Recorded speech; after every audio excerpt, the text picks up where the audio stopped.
When every bruise looks good on you, tell me who knows you're on blue. When every bruise looks good on you. You found out that nobody is perfect, and you doubt that anything is worth it. Look around, the world is a circus, you're on blue. So provoking, I forgot to mention, are you joking? I need some attention, and nothing's working to change your direction. You're on blue. Who knows you're on blue?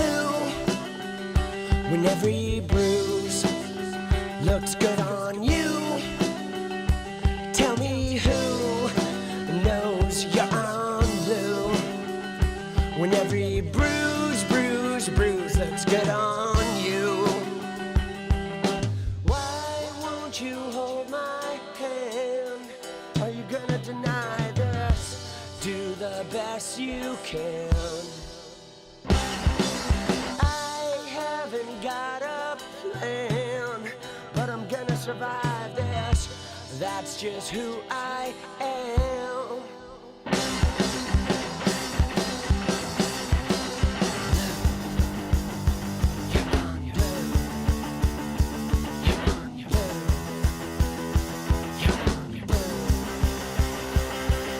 When you're on blue, you keep everything inside of you. You try to play it cool, sometimes you gotta break the rules. I don't know why you are confused. All you need is a little bit of attitude. Yeah. This is it, I'm tired of explaining. It's too late because everyone is waiting. That's great, so why are you complaining? You're on blue. If I'm unsure, will anybody notice? It's my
far away, nothing is what I think. I will drown in pink, nothing is what I say. I feel far away, nothing is what I think. Nothing is what I think. Yeah, yeah, yeah, yeah, yeah. 'Cause I will drown in pink. Let's go! Dude, how we doing? Oh, oh, oh. Oh, shit.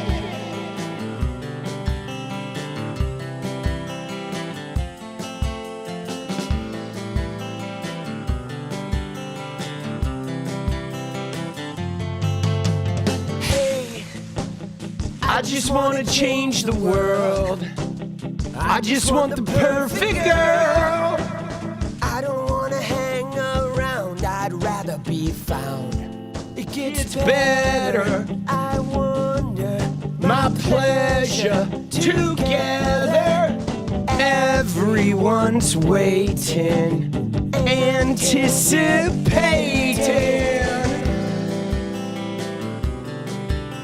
Dude, I'm ready.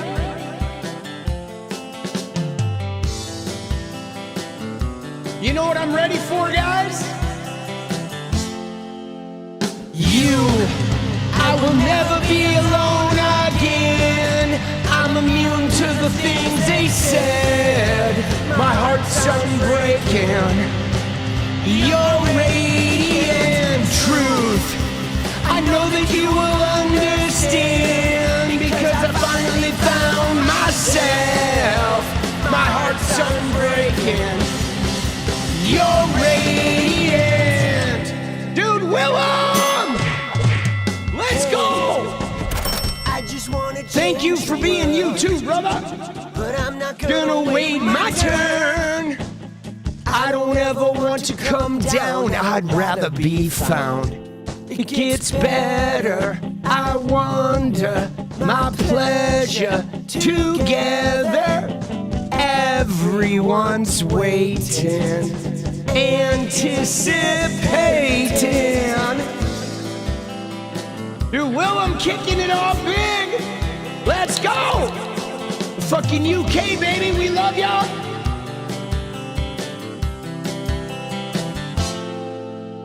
You, I will never be alone again. I'm immune to the things they said. My heart's unbreaking. You're radiant truth.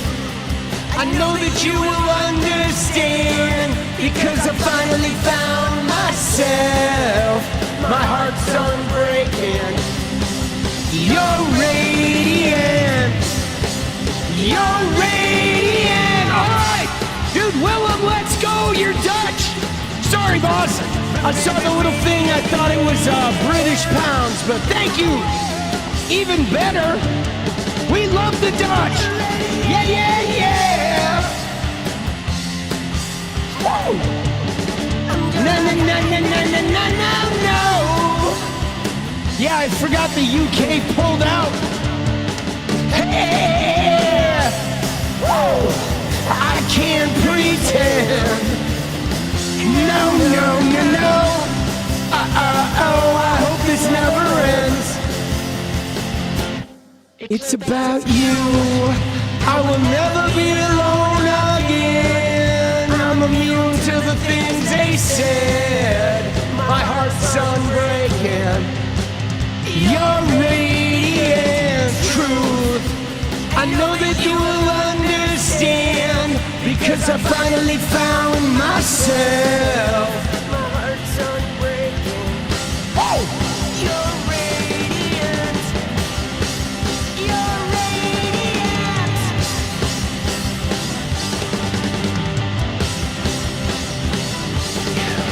Woo! Oh, oh, oh, oh.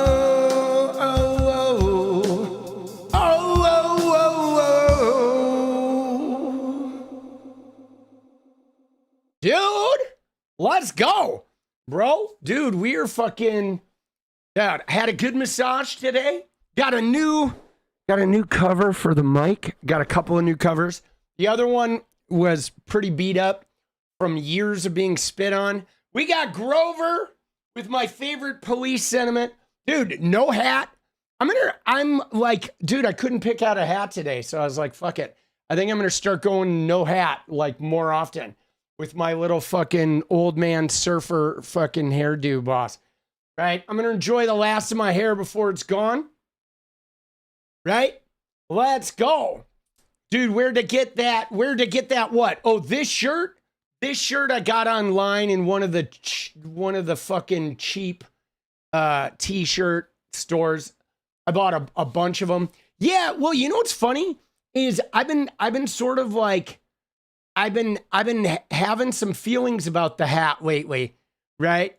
Where I've been fucking like, so the situation I've had with the hat lately is where I've been like, dude, don't get me wrong. I love wearing hats and I love being able to accessorize with color and my favorite cities and all that shit. Okay. All of that stuff is like really important to me. But, you know, I've been trying to think of like thinking the future of like, you know, going on whatever political podcasts or going on the news. Right. And I mean, I don't want to be a Tim Pool where I'm always wearing a hat. You know, I know that fucking, what's his name from the Bulwark, right? He wears hats a lot. And I think it's totally cool to wear hats a lot as like a, you know, a personal choice and a personal style choice, right? But I want to get a whole bunch of content out without my hat, just as me too. And Tim, yes. And I realized I hadn't been doing that. I mean, I always take the hat off for the dance parties and shit. But so now we're going to move the hats to like a few and far between. Somebody said, shave your head. Dude, I don't want to shave my head. I like my hair, boss. Right? Dude, baldness is like, I mean, I shaved it when I was like 25 once, but I don't really like the shave head look, dude. You know what I'm saying? You're like, it's usually like the shaved head look is too much of an incel / fucking porn star thing, boss. I keep my hair, right? Dude, let's go. Dude, yeah, it's like the fucking old man surfer hair. Although I am going to get a cut. I'm going to cut it to about yay length. Shaved head works with the proper beard. Yeah, I mean, dude, shaved head, if you like the shaved head look, I think it's great. Obviously, Patrick Stewart, right? There's all kinds of people that have done the shaved head thing. I don't love it. You know what I mean? I don't love it. I mean, I did it when I was like 25 or whatever. I did it when I was, you know, I went through a period where I was like really worried about baldness. And so I shaved it just to see, like, you know, I was in my mid 20s and everyone had said like, you know, you're going to be bald soon and you need to be worried about being bald. And so I was like, you know, I was like, fuck it. I'm going to fucking, you know, I'm going to just shave it and see what the worst possible scenario was. And I look great. You know what I mean? I do look good with a shaved head. Like, it totally suits me. I just don't love the look, though, because I don't know, I like to accessorize the head. You know, I do. I feel like the top of our head is an accessory. And I know you can still do it, I suppose, with the shaved head, but I do like I like the sort of longish kind of surfer hair. You know what I'm saying? Like, there's that guy who was in White Lotus. What's his name? There's a lot of guys right now that the dude that is this guy.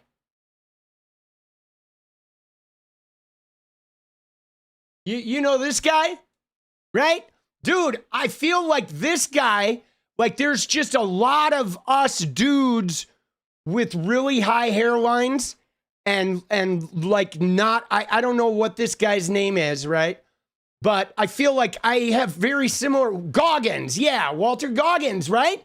I feel like I got a real similar look to that guy.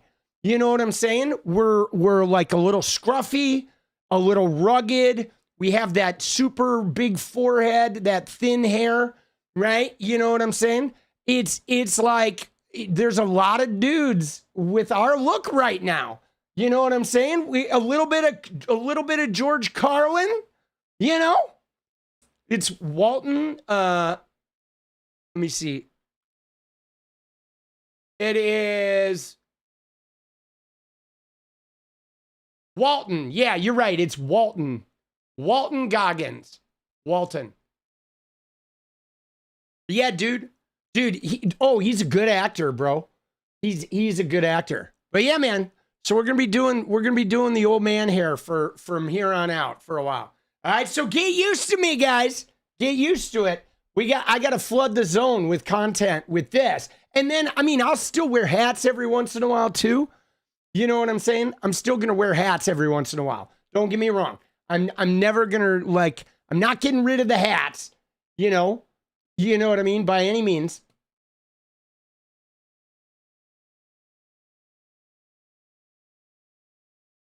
Right? We're not getting rid of the hats. I need to have fucking some content though that is right non-hat too.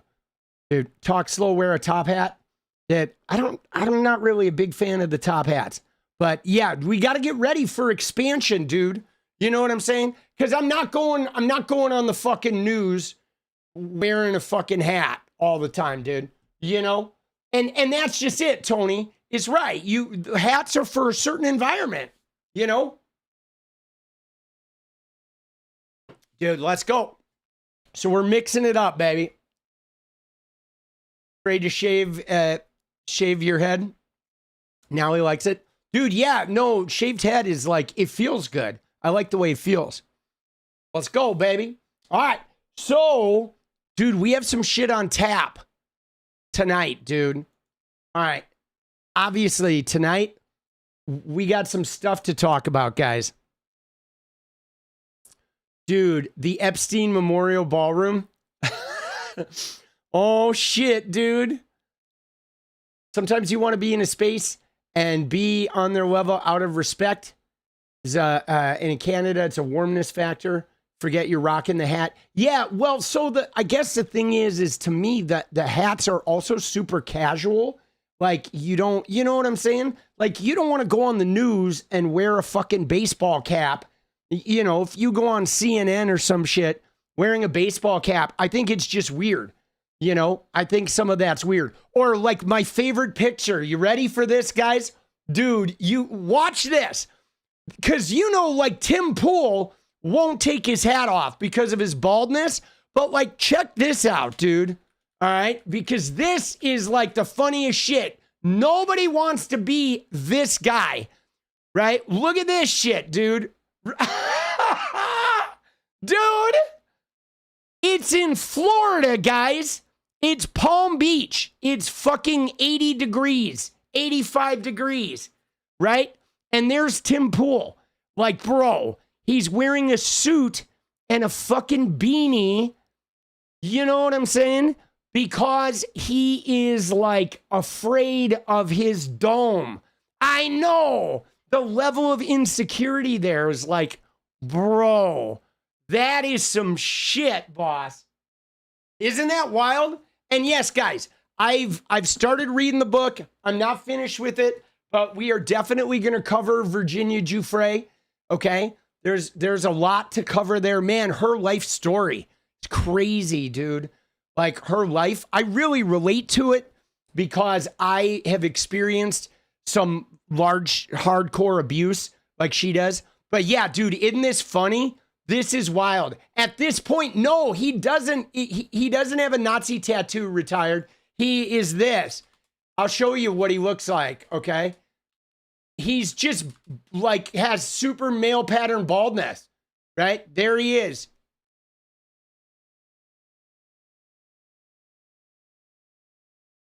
Right? There he is. That's all. That's him. and he's like wildly ashamed of it. Okay, dude, it's like George Costanza. You know what I mean? It's not even a big deal, but it's a big deal to him, dude. He's like wildly freaked out by it. So he never takes his hat off. Okay, he never does. And I mean, I guess it hit him pretty young. It hit him. I think he looks better like this, you know, but he definitely looks like a bigger asshole with the beanie on. You know what I'm saying? I mean, I think he looks like a thinking human being here, but here he just looks like a fucking, you know, like he just got out of the clown car. But dude, people got issues. You know what I'm saying? People got they got like men get some fucking issues around this shit, dude. You know what I'm saying? I mean, we're raised to be stressed about this stuff, but dude, wearing a beanie with a suit at Mar-a-Lago, like, bro, like, how are these people not saying, like, homie, like, seriously, dude, this is ridiculous. You know what I mean? Like, homie, dude, this is ridiculous, bro. Get some hair transplants. Yeah, when you have a hairline like this, there's no transplanting that shit, boss. You know what I mean? I don't think there's a transplant coming from this, boss. This is, you know what I mean?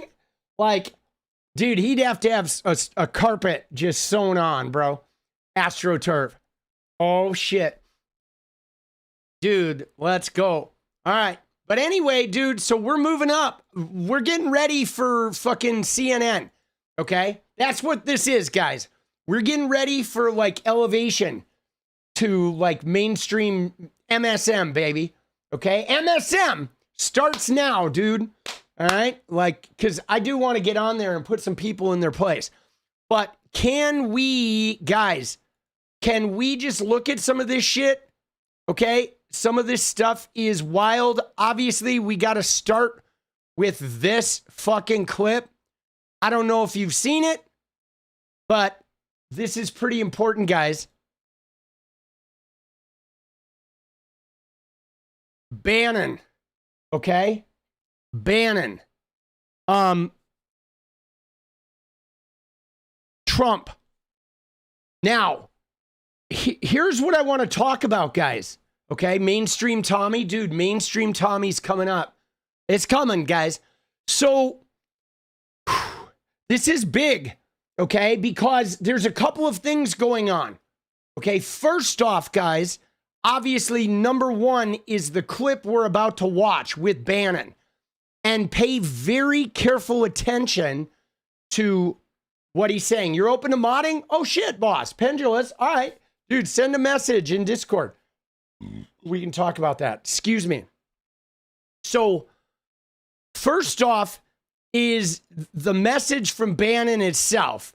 Okay? Like, dude, he looks like he's 3 sheets to the wind. But first off is I want to show you a couple of clips. Okay? Because on the one hand, we have Bannon saying this shit, which he's been saying for a while, but this is a big interview, guys. This was with The Economist, okay? Then we're going to look at The Economist, how they promoted this interview. And then I think we have to look at another clip of Trump from a news conference like a day ago, where Trump says some shit that sort of coalesces with this shit and makes us all realize that, like, guys, we got to start taking notice here, and we got to start thinking of how we're going to handle this, okay? If they try this shit, okay? You know what I mean? If they try this stuff, okay? So we're going to delve in here, because I think this clip with Bannon and the clip I'm going to show you from Trump paints a pretty clear picture of what they're going to try. Okay, that the wheels are in motion, and the Trump clip is really chilling in relation to this one. Okay. First things first, though, we're going to start our dance party goal. All right. We're going to go 15. Dude, anyway, I wanted to say to Will from Dutch Will, I want to say thank you, boss, right? Because one thing I wanted to say is that, right, that a really good friend of mine lives in Amsterdam. So you all may end up, I may end up living next to you guys or with you guys if shit goes down south here in America. I mean, the only thing that, like, I love, you know, everything about the Netherlands, it's just the weather is a little Portlandish. I might go to the Canary Islands, but definitely will be spending some time in the Netherlands, right? So cheers. Dude. All right, you ready? Dude, thank you, Willem. So there's our dance party goal. 1 hour, 15 light blue super chats. Let's go. Come on, whenever. Dude, let's go. Hey, man, when I'm ready to hit it up, dude, I will hit you up. Lived in Germany for 7 years. Nice. Dude, my first girlfriend was from Hanover. She was German. And I met her. I took the German AP test in high school, so I didn't have to take foreign language in college. And I spoke German fluently, okay? I took it for years, for like, I don't know, 5 years. And then Tanya, I had a friend whose parents were German. My friend Ralph was born here, but his mom and dad were born in Germany. And so they spoke German at home. And so I used to go on vacation with them. We would go into the Sierras, go water skiing for like a week, and we would speak German the whole time on vacation. Dude, Martine, let's go. Thank you. So that's what we would do is on the vacations, their German friends would come and meet us in the Sierras, and we would all speak German for the whole week. It was pretty amazing. And Tanya was with that group. She came over, we were both 17, and then we stayed like boyfriend and girlfriend for like a year. And then she came and visited me after I went to college too. And so, yeah, she was pretty cool, man. She was pretty amazing. You're poor till the first of the month, dude. Pendulous, thank you, boss. Let's fucking go, Willem. Dude, I love the Germans, boss. I do. Berlin, man. Love it. Okay. So let's watch this fucking, dude, let's watch this clip. All right. This clip is important, guys. Then we're going to break it down. You ready? Here we go. Well, he's going to get a third term. So Trump 28, Trump is going to be president 28, and people just ought to get accommodated with that. Hold on. I'm going to start it again. I wanted to make sure the volume was up. Dude, the arrogance of this, okay? The arrogance of this is just gnarly, boss. Well, he's going to get a third term. So Trump 28, Trump is going to be president 28, and people just ought to get accommodated with that. So what about the 22nd Amendment? There's many different alternatives. At the appropriate time, we'll lay out what the plan is, but there's a plan, and President Trump will be the president in 28. We had longer odds in 16 and longer odds in 24 than we got in 28. And President Trump will be the president of the United States, and the country needs him to be president of the United States. We have to finish what we started. And the way we finish it through Trump. Trump is a vehicle. I know this will drive you guys crazy, but he's a vehicle of divine providence. He's an instrument. He's very imperfect. He's not churchy, not particularly religious, but he's an instrument of divine will. And you can tell this of how he's pulled this off. We need him for at least one more term, right? And he'll get that in 28. You're not driving me crazy. I'm trying to understand the coherence of the things you've just told me in the last few minutes. On the one hand, you've said the Constitution is fit for purpose. Secondly, you've said that President Trump needs another term, even though the 22nd Amendment makes pretty clear that he cannot have another term. Why does it make that clear? Because he's on his second term already. At some point in time, we will make sure we go through Zanny and define all those terms. Okay? But even if you find a way to undermine you will be undermining the spirit of that amendment, even if you find some way around it. And to those Can the people American people, if the American people with the mechanism... Dude, we're going to pause right there because let's look at the 22nd Amendment, okay? And let's look at the text of it, okay? And then it says here, okay? It's real simple. Section 1, no person shall be elected to the office of the president more than twice, okay? And no person who has held the office of president or acted as president for more than 2 years of a term to which some other person was elected president shall be elected to the office of the president more than once. But this article shall not apply to any person holding the office of the president when this article was proposed by Congress, which was not recently, and shall not prevent any person who may be holding the office of president or acting as president during the term within which this article becomes operative from holding the office of president or acting as president during the remainder of such term. So that only applied to the people who were president when they were drafting this and when it got ratified. And it says this article shall be inoperative unless it shall have been ratified as an amendment to the Constitution by the legislatures of 3/4 of the several states within 7 years from the date of its submission to the states by Congress. So that's pretty clear. No person shall be elected more than twice, and no person, right? Now, I mean, dude, I don't know what their plan around this is basically saying, right? Is basically saying that, you know, they're not going to elect him, right? You know what I mean? If there's not going to be an election and they're simply going to like decree him or something, right? But it says no person shall be elected, and it's pretty fucking clear, okay? And what's more is no person who's held the office of the president for more than 2 years of a term, right, can be elected more than once. So, yeah.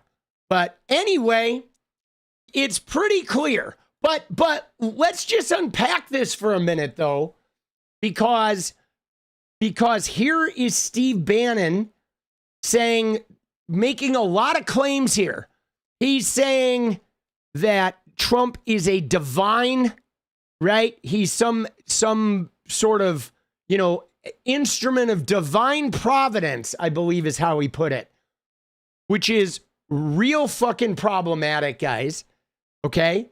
That they're trying to say like, oh, Trump is like a divine intervention, right? Trump is a divine sort of like, he's been chosen by the divine, so therefore we're superseding the U.S. Constitution, okay? And this idea that he deserves it, needs to have it, Constitution doesn't matter. Cole, let's go. Dude, yeah, we know Steve is definitely in the Epstein files, but think about how batshit this is, guys. That there are people doing legitimate interviews, walking around now saying that, you know, oh, hey guys, this guy's a divine, has been chosen by divine providence. So therefore the rules, the Constitution, yeah, none of that applies. He gets a third term. I mean, dude, this bothers me, guys, because this shit to me is like a declaration of war. Okay? It is. If they try to run Trump in 2028, that's treason. And that is, to me, it's a declaration of war. At that point, we're going to war against Trump. And we have to, you know, 100%. And I mean, I want to reach out to my legislators already and see like what our plan is, because we should be building a military coalition. You know, that's the No Trump 2028 international coalition, like FAFO, you orange piece of shit. You know what I'm saying? But yeah, this shit is crazy. At some point in time, We will make sure we go through, Zanny, and define all those terms. But even if We you will find define a all way those terms. to undermine you will be undermining the spirit of that amendment, even if you find some way around it. And to those Can the people American who people, if the American people, with the mechanisms we have, put Trump back in office, are the American people tearing up the Constitution? Would that be tearing up? Well, Would the American people be going against the spirit of the Constitution, ma'am? I think yes, actually, because I think Absolutely. what you will end up with So you're is saying the a American people- populist justification for a quasi-dictatorship. That's not true at all. Trump That's works- what it sounds like. It's not. Trump is a dictatorship. Did you just see the compromises he had to make on the big beautiful bill? You see the compromises he has to do on everything, on accommodating Zelensky, on what President Trump. President Trump is nothing but a series of negotiations to kind of keep this thing rolling forward, where he's having trade-offs all the time. But How Steve, can you've please give me- just please spent the give me last 20 minutes please- telling me we have to please- smash the other side. There's no room for debate. There's no room for compromise. We must smash them. And now you're telling me this is a negotiation. I mean, that's No. I guess that's why on it his seems to pol- me on some his kind policy. of tension First there. off, the only way President Trump wins in 2028 and continues to stay in office is by the will of the American people. Okay? And the will of the American people. Dude, the will of the American people doesn't fucking mean shit. The will of the U.S. Constitution that governs the American people says he is ineligible. All right? So it doesn't matter what the people want. The will of the people could want to dissolve Congress. It doesn't work like that there, fucking, fetal alcohol syndrome Bannon. Jesus Christ, dude. How many pints of fucking gin did this guy swill before he fucking took the stage here? Jesus Christ, bro. Like, what is going on, dude? These Epstein motherfuckers are a vivid bunch, bro. Is what the Constitution embodies. And so I think we're going to be in good hands there. We need to finish what we started. And President Trump is the instrument, a providential instrument to finish this job. Okay, so there's the clip, which is outrageous. The fact that they're entertaining this shit. But now, can I show you the way The Economist framed this, guys? Because this fucking pissed me off. Okay, let's just look at the way The Economist framed this. Because they are way out of fucking whack, bro. Let me find the fucking tweet here. All right. Where is it? It's right here. Okay, look at this shit. All right, we saw that batshit intervent. Okay, we saw that batshit interview where Bannon, after, I presume, the way the interviewer was talking, Bannon had spoken about the Constitution. And then he says, oh, it doesn't apply because Trump is divine and the people can do whatever they want. The Constitution doesn't apply. The MAGA people, right? I'm certain if the Democrats decided they were going to change the Constitution on the fly, Bannon and MAGA would have a huge problem with that. But look at what they said here. Okay, look at this lead, guys. Look at this tweet. It says, Steve Bannon insists that Donald Trump will be president again for a third term in 2028 and that America needs him to. Mr. Bannon, one of the chief architects of the MAGA movement, spoke to Zanny Minton-Meadows, our editor-in-chief, and Ed Carr, our deputy editor in D.C. At The Economist, we believe it is important to engage seriously with people whose ideas challenge our own. The ideas Mr. Bannon champions are gaining traction across America and beyond.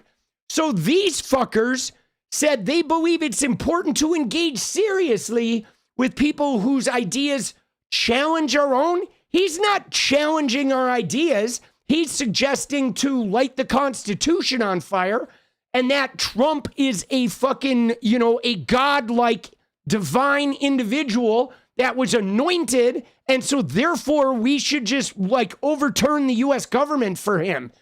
And then they say that Mr. Bannon's ideas are gaining traction. I'm like, what the fuck are you talking about, bro? So I replied to them, what the fuck is this? If Trump tries this, we go to war against him.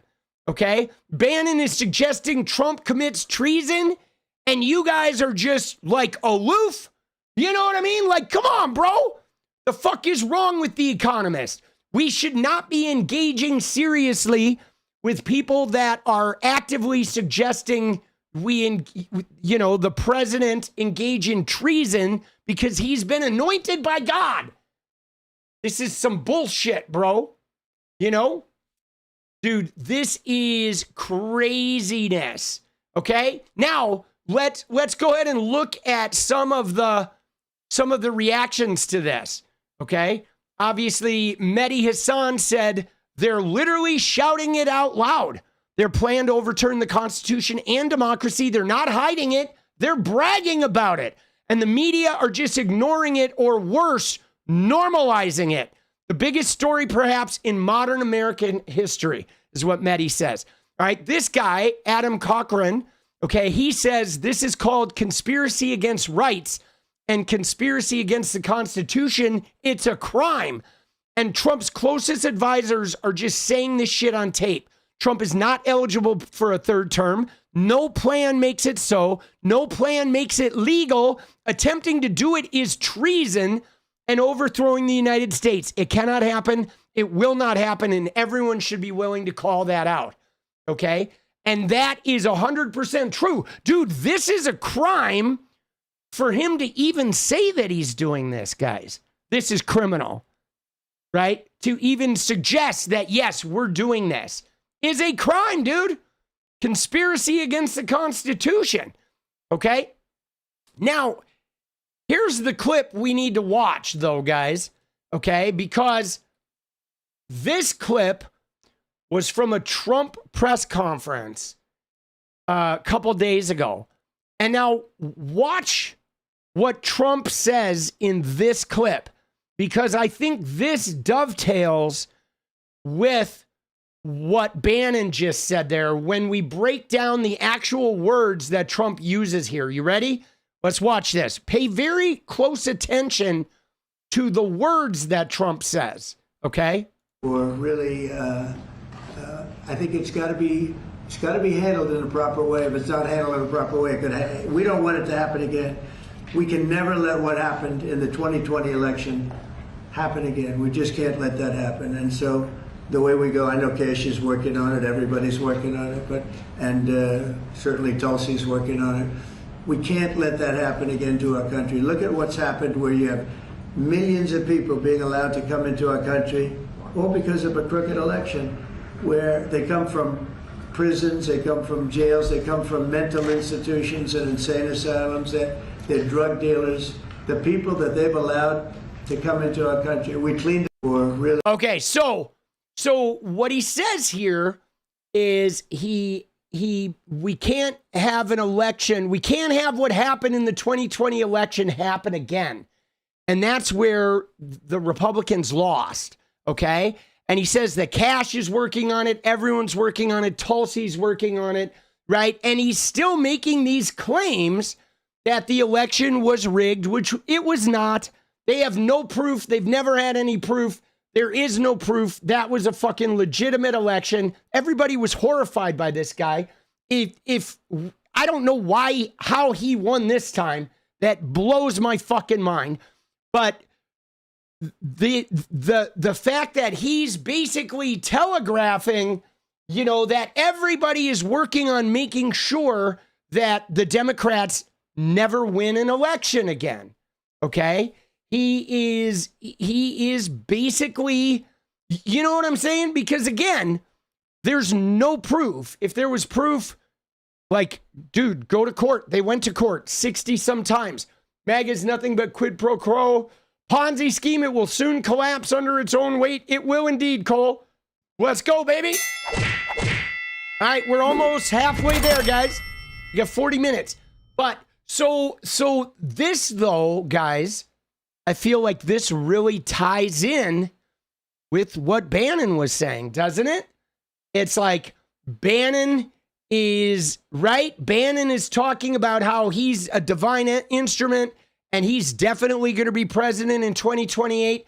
And Trump is basically saying everyone in intelligence and in the FBI is working to make sure that, you know, the Republicans don't lose ever again, that what happened in 2020 never happens again, which was simply him losing.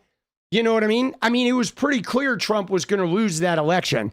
The groundswell against him was insane, you know, in 2020.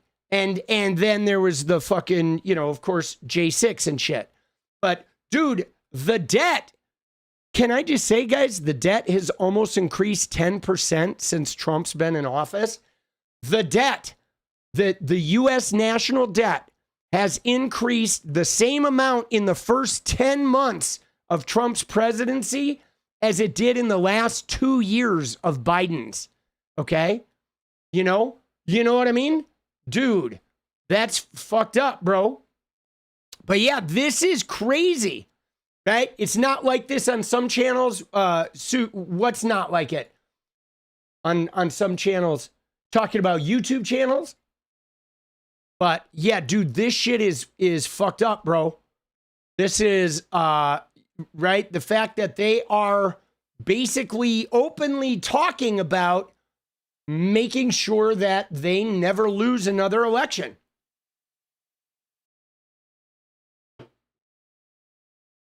You know? Oh, at in front of the names? Oh, interesting. Yeah, I wonder why the at is in front of the names. Oh, it could be a setting that I have on, right?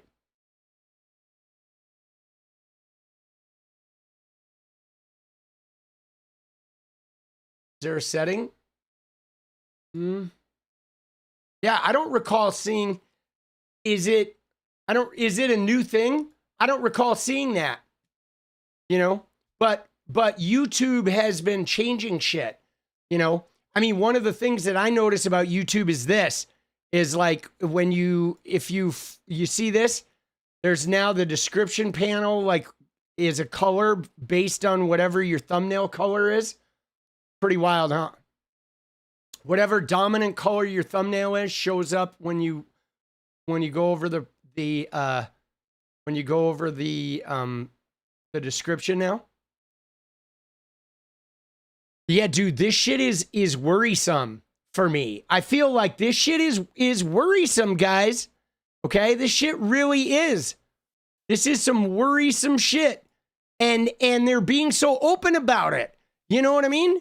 And what's more about this is they're being open about it, but like I feel like the news media should be freaking about this. Right? You know what I'm saying? Like,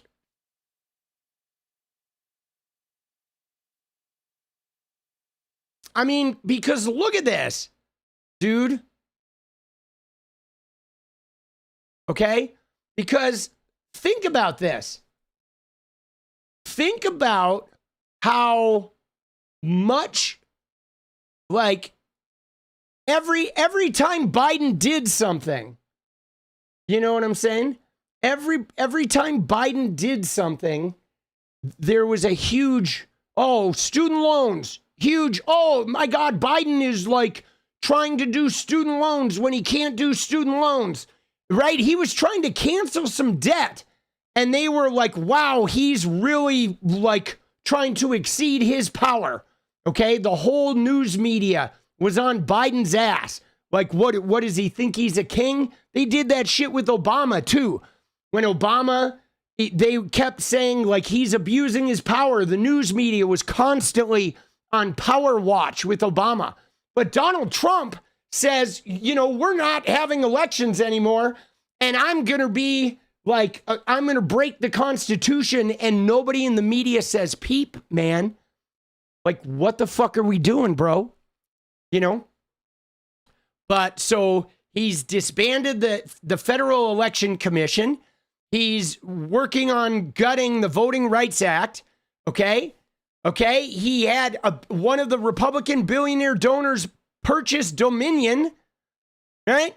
And then everybody's suing to try and refuse the certification of election results in the future. I mean, I think there's going to be some dispute here. Okay? You know, there's going to be some dispute going on here. But dude, this shit is crazy.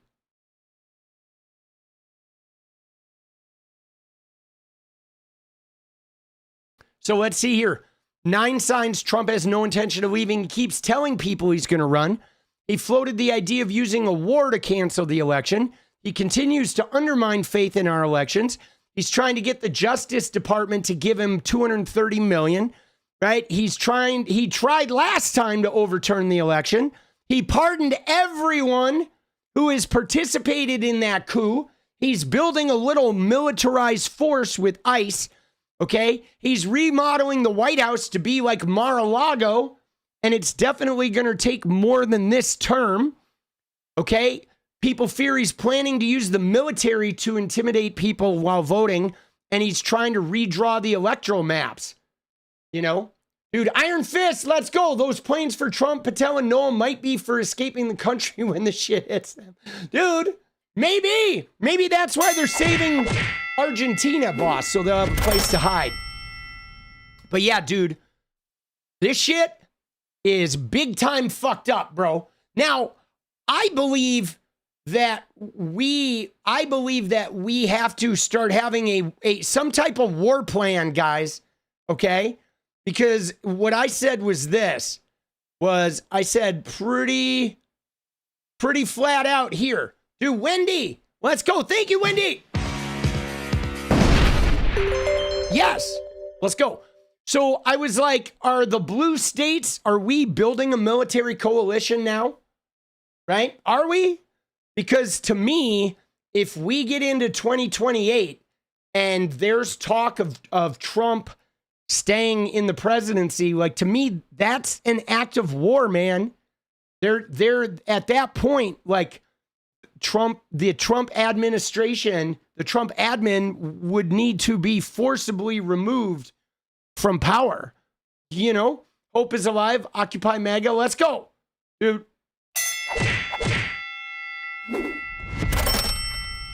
Right? I mean, it's definitely an act of treason that to me needs to be, you know. Yeah, well, I mean, so here's the thing, guys. If they're building a command center underneath, they're not going to be able to hide that. You know, I don't think that's going to be able to be hidden. So we'll see. But yeah, dude, they're like, guys, all I can say is this, is we need to turn out, okay? We need to turn out in 2026 like nobody has ever seen. Dude, Texas Diva, let's go. Thank you. You know what I mean? Like, we need to have a record-setting turnout to be able to beat all their election rat fuckery and whatnot. You know? Now, not everybody, guys, the way I envision this is if Trump were to try and do a militarized takeover, I think most of the military would fucking opt out of that, guys. Really. Let's be honest. I think most of the military would bounce. You know, his J6 lovers and MAGA shitters would be into it. But most of the military, and especially all the ranking officers and shit that are not like super Trump MAGA, would all bounce.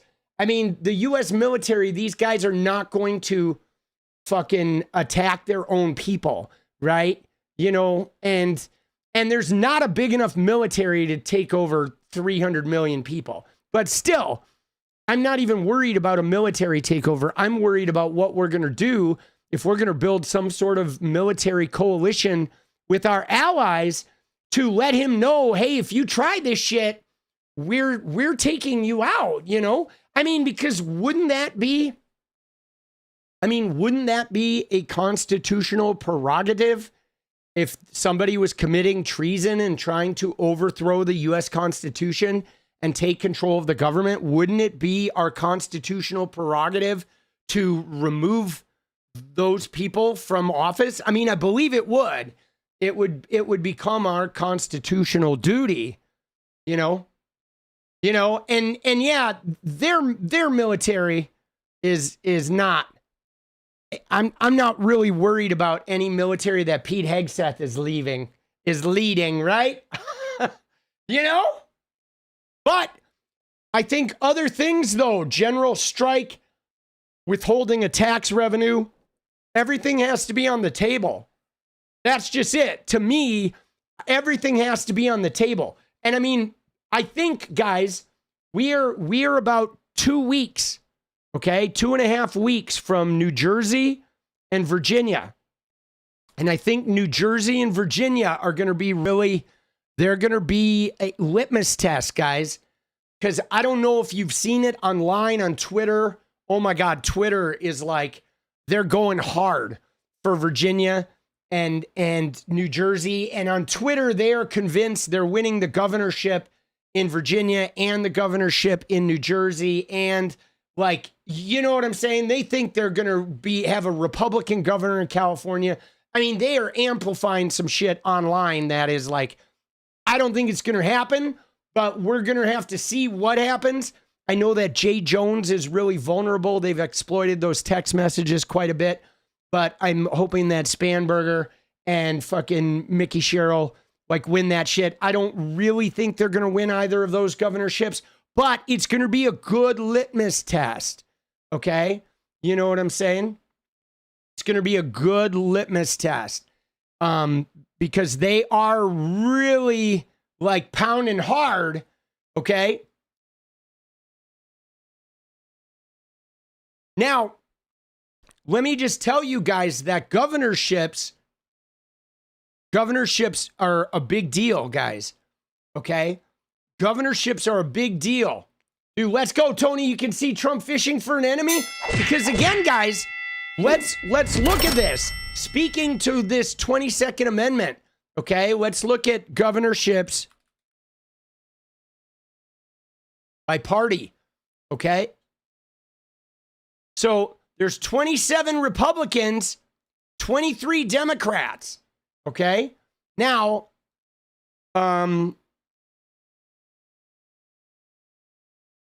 so 3/4 of 50 is 38, okay? So if they win 11 governorships, okay, if they were to get 38, right? I mean, think about this, guys. Listen to me.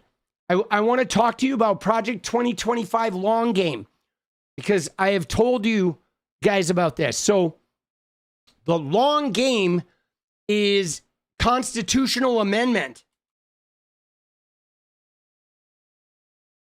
Okay? In order to get a constitutional amendment, all right, you need 38 states, okay, 2/3 of both the House and the Senate, and 38 states, okay? Now, let me just tell you guys, if they're trying to gut the Voter Rights Act, which would give them a much better chance at getting 2/3 of the House, okay? Getting 2/3 of the Senate, 67, that's a lot. I mean, there's going to be some chicanery involved to get that. But if they were to ever get 2/3 of the House and the Senate and 38 governorships, they would like, in a matter of months, they would enshrine the Bible, Christianity, abortion would be gone. Like, who knows? LGBTQ rights would be severely reduced. I mean, they would literally turn us into a Christian, like, sort of dictatorship that could never be undone. Can you imagine the amendments they could come up if they, like, being able to appoint a king? Like, I mean, look what they've done. Controversial take here. All leftist liberals need to arm up. I mean, that may not be a bad idea, Cole. Grover for president 2028. I'm down with that, Pendulous. But you know what I'm saying? Look at what they've done in states like Wisconsin, okay? I don't know if you guys are familiar with Wisconsin, but what they did with Wisconsin was Wisconsin votes blue It's like 53-47 blue in every statewide election. They have blue senators. They've had a blue governor, right? The popular vote in Wisconsin is blue. However, what they did was they gerrymandered the shit out of the local districts. So the state Senate and the state House in Wisconsin were 2/3 red, even though the state is 53% blue, right? And so they made it so they had veto override with their state legislature. So even when the state was electing a blue governor, the legislature would just override his veto because they gerrymandered the shit out of it and they controlled the state legislatures in 2/3 vote, both houses. And they literally have done this. That's why that Supreme Court election, the Wisconsin Supreme Court one, the one Elon spent $30 million on and they lost, was so important because Wisconsin has been getting raked over the coals for 10 years, guys. It's like brutal, okay? It's brutal what they did there. And just taking the power away from the governor. How did they get away with this? So what they did, Christine, is they got a Republican majority. So this is a Republican focus after the Clinton years, okay? After the Clinton years and after Al Gore won in 2020, but it got punted to George Bush's brother, Jeb, in Florida, and the dangling Chads gave Bush the thing, right? And then the tide started turning. Bush fucked everything up. Mosh, let's go, baby. Appreciate it, Jet Girl. So the Republicans in the early 2000s, what they did was they started going locally. And while the Democrats won nationally and eventually got, Obama as president and both houses of Congress, they spent 20 years winning state houses in states. And then once they had a majority, they started modifying the maps. And then they started gerrymandering it until they had a supermajority in multiple states. They did this. Almost there, Willem. Yes, sir. And so they've been working on this, and they've been working on it because they're very well funded. Okay, they're like really, really well funded. And that's been a problem. Now that's going to change though with the election of that liberal Supreme Court justice, the one that just won. They're going to change that. The Wisconsin one, I think, is as long as they still have a Democratic governor, they're going to break that. That's going to be broken up finally. But dude, Wisconsin was really one of the examples where the state was blue, but the supermajority was just a wrecking ball. And even to the point of they would pass laws to take away Tony Evers' constitutional gubernatorial power, right? I mean, just unfucking believable, dude. Let's fucking go, Willem. Let's go, baby. There it is. Dude, Skya. Boom, release the files, FDJT. I'm with you. Let's go. We did it. All right, so we're gonna have a dance party in a little while. Dude, let's go. Let's go. I'm gonna keep the streams a little shorter while I try to get caught up on videos. Get ahead, dude. But yeah, dude, this shit is, this shit is problematic, bro. All right, so next on tap. All right, we covered Bannon. Dance party's coming up. All right, thank you, guys. We love to get a dance party. So next up, we got to talk about, I want to show you this Joe Rogan shit, okay? Because I talked a little bit about Joe Rogan, okay? I talked a little bit about Joe Rogan on the night that I got, the stream got nixed for my little community guidelines warning, okay? And so, yeah, that was a problem, okay? It was, dude, all right? It was, the community guidelines thing was a problem, but I think we'll be okay. But the Joe Rogan thing that I want to talk about is there's been a lot, okay? There's been a lot of focus on Joe Rogan where you see, I keep seeing the Democrats trying to use Joe Rogan as like, hey, oh, he's turning on Trump.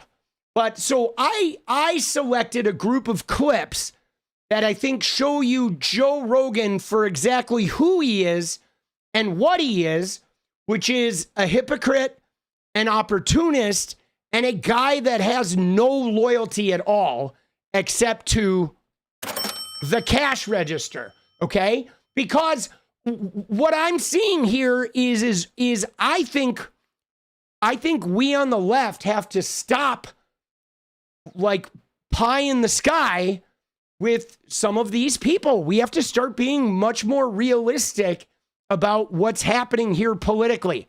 Tony, folks, these tariffs are impacting our futures now. They are. Yeah, the tariffs are killing us. But you know what I'm saying? Like, if you watch Cenk Uygur and TYT, Cenk is like, hey, man, we need to win the MAGA voters back. And Anna's like, we need to win the MAGA men back. But like, bro, you're not winning any MAGA men to the Democrats, okay? I don't think you're winning any real MAGA people to the Democrats because they've already established that we're the devil. We're demons. We are like, right? Trump is divine providence, and we are literally like 𝗙𝗎𝗶 and fucking, what's the one demon they love that they're all obsessed with? That they, what's the fucking demon? I can't think of the name of it. Dude, there's one demon that they're always talking about with like, with fucking, Moloch. There it is. Yeah, it's Moloch. Moloch. And Baphomet. Yes, Baphomet. There it is. No, it's Baphomet was the one I was thinking of. Right? Are they different? Because Baphomet is the one that they were convinced was like part of the clothing line, right? What was the clothing line that made the Fortnite shirts, right? That was, oh shit, dude, the Fortnite shirts got made by that. There were like $1,000 Fortnite shirts from that clothing line. Hold on, now I gotta look it up.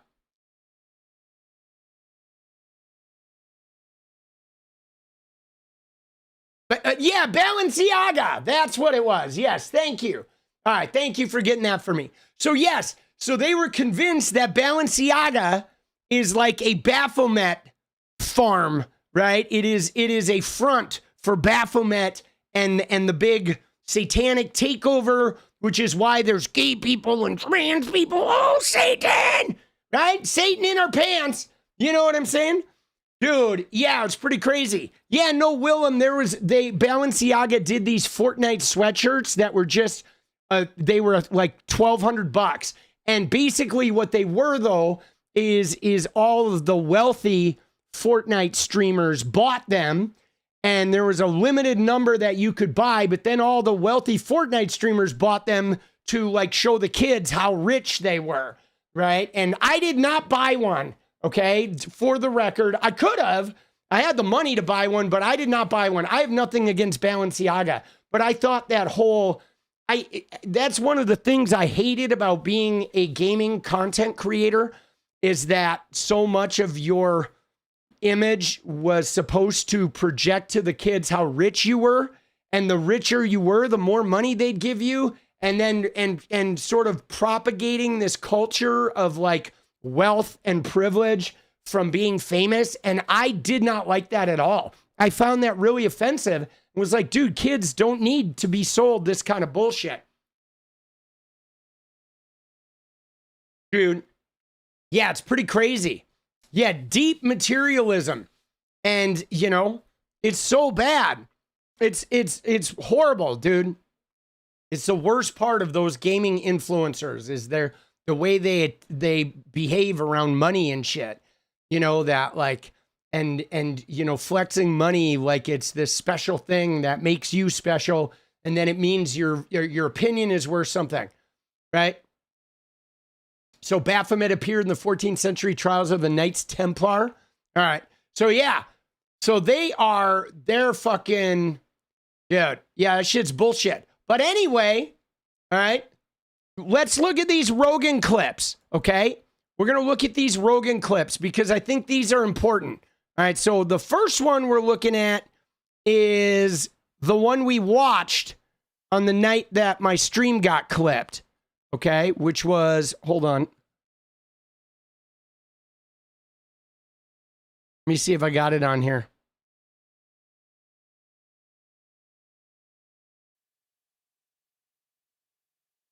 Maybe I have it in bookmarks. I'm pretty sure I bookmarked it. All right.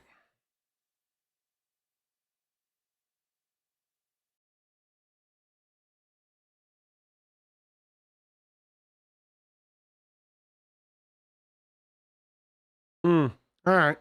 Hold on. I did not bookmark it, but here it is. Okay, you ready? So this is the first one.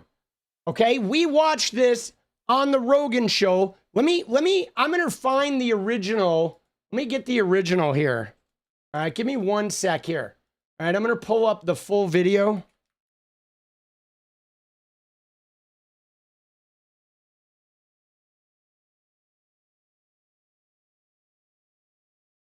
Okay, here it is.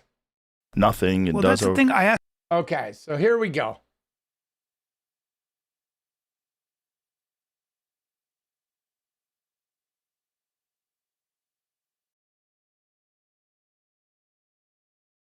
All right. There it is. Here we go. All right, you ready?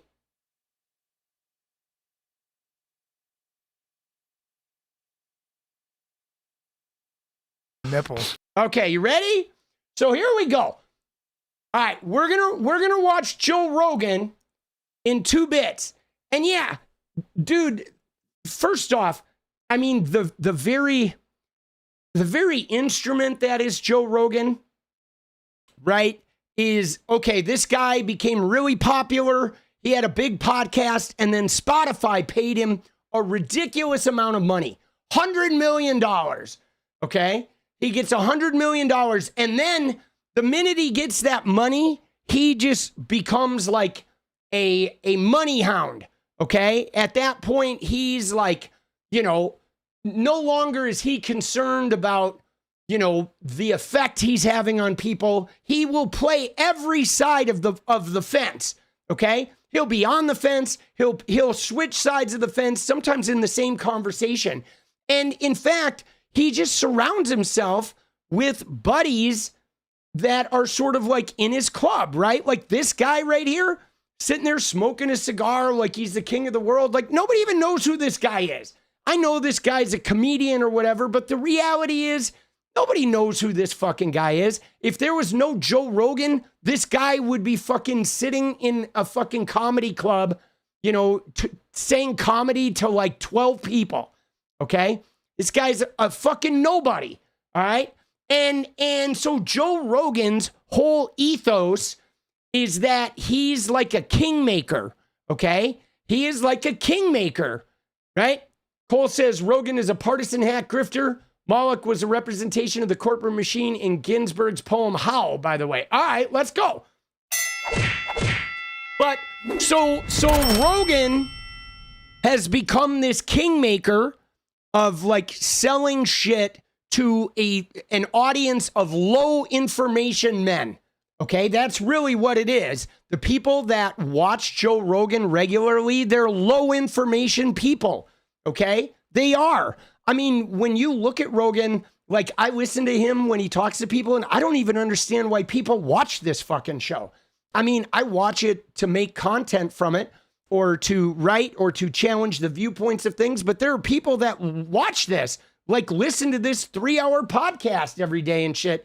And I don't know who the fuck would do that, because this whole thing is filled with like the least interesting, low information, low vibrational nonsense.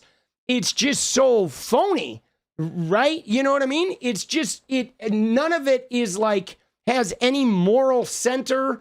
None of it is anchored in reality. It's just like a nonsense machine. Okay. And these guys are like really posture a type of masculinity that's pretty passe. But now watch this. Okay. Here's Joe Rogan when he's hanging out with his buddy, okay, just whatever, doing content, Okay, this is Joe Rogan just being Joe with his buddy. And here we go. Or get them pierced. That's the best. That's hot. That's Joe what Rogan. You're definitely making good decisions. 58 years old. Rods through your nipples and you're a man. It's a new look. I'm trying something out. LOL. But you know what I mean? You'll do that. And then you'll attach yourself to some political cause. Thing. Yeah, all those people that are protesting on the streets, 99% of them are losers. The other ones work for the Fed. I have a whole joke about that. It's like fucking, you know, if It's I was FBI agents and losers. That's all it is.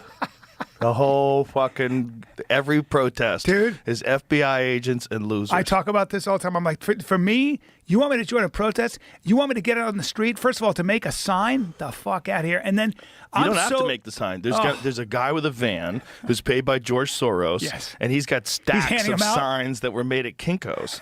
Okay, they're not homemade at all, and you can just fucking just pass those bad boys out. I'm never leading your revolution. My problem is my sign would say, "Ugh," or "It's complicated." You know? Yeah. Well, if you're really trying to get your life together. But there's some things, you know, that people feel need to be protested, like people in the UK. Like they're a polite group. This is a polite society, England, for the most part, you know? And they've gotten to the point where they're like, okay, this is kind of nuts. Yeah. Like, what are you guys doing? They've arrested 12,000 people this year for social media posts. Isn't that insane? Yeah, and counting. Yeah, and they're arresting people for just saying things in public like, I like bacon around Muslims. Yeah. Okay, now, first off, that's quite a tirade there. You notice he made the shift to the Muslim situation in Muslims in the UK. First off, he lied.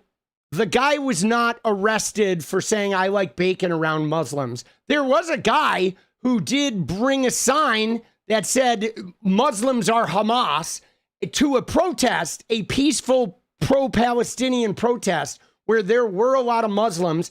And a guy came there with a sign basically saying you're all terrorists. And then he started, you know, saying I love bacon and doing all this shit to taunt the crowd to try and create violence. So the cops did arrest him for his general behavior, right? They arrested him and removed him so he wouldn't create a riot. And then they released him, okay? They released him and they didn't fucking, right? It wasn't because he said, I like bacon, okay? It was a guy that was being an agitator about to cause a situation, and they removed him. They detained him and removed him to prevent any violence from occurring. He never got charged with anything, okay? Yeah, he was being a nuisance, right? And it was a smart move, okay? So that's one, he's lying. Number two is the 12,000 people arrested on social media. Most of those were for child endangerment. They were like sex predators that were going after kids. They weren't people that were just saying speech on the internet. A lot of those arrests online were protecting children from sexual predators, okay? And they have hate speech laws there. So yes, if you break hate speech laws, you might get detained or arrested, as you should, okay? But that's the way it is in there. So he's lying about the UK. He pivots to a bunch of lies. But let's zero in what he said about here in America, okay? He says that everything's paid for by Soros, which is yet another trope, an anti-Semitic trope, okay? George Soros is like 90 years old, and he has like 1/10 of the money that Elon Musk has, okay? 1/10. Elon Musk spent $300 million on Donald Trump, and Joe Rogan's fine with that. But George Soros spends some money, and it's like, it's a trope. George Soros, paying for everything. But he's lying about that. Those protests are not paid for by George Soros. Those protests are not feds. Those people are not losers. If you look at No Kings, a lot of the people in the No Kings were old people that don't want to lose their Medicaid, man. They're literally worried about losing their Medicaid. But anyway, so here's Rogan. This is the real Rogan here, right? He's using the Soros tropes. He's Islamophobic. He's making up lies about the UK. He's making up lies about America. But everything Rogan said here is clearly Trumpism, racism, Islamophobia, and right wing. Okay, everything he said here was your standard right wing tropes.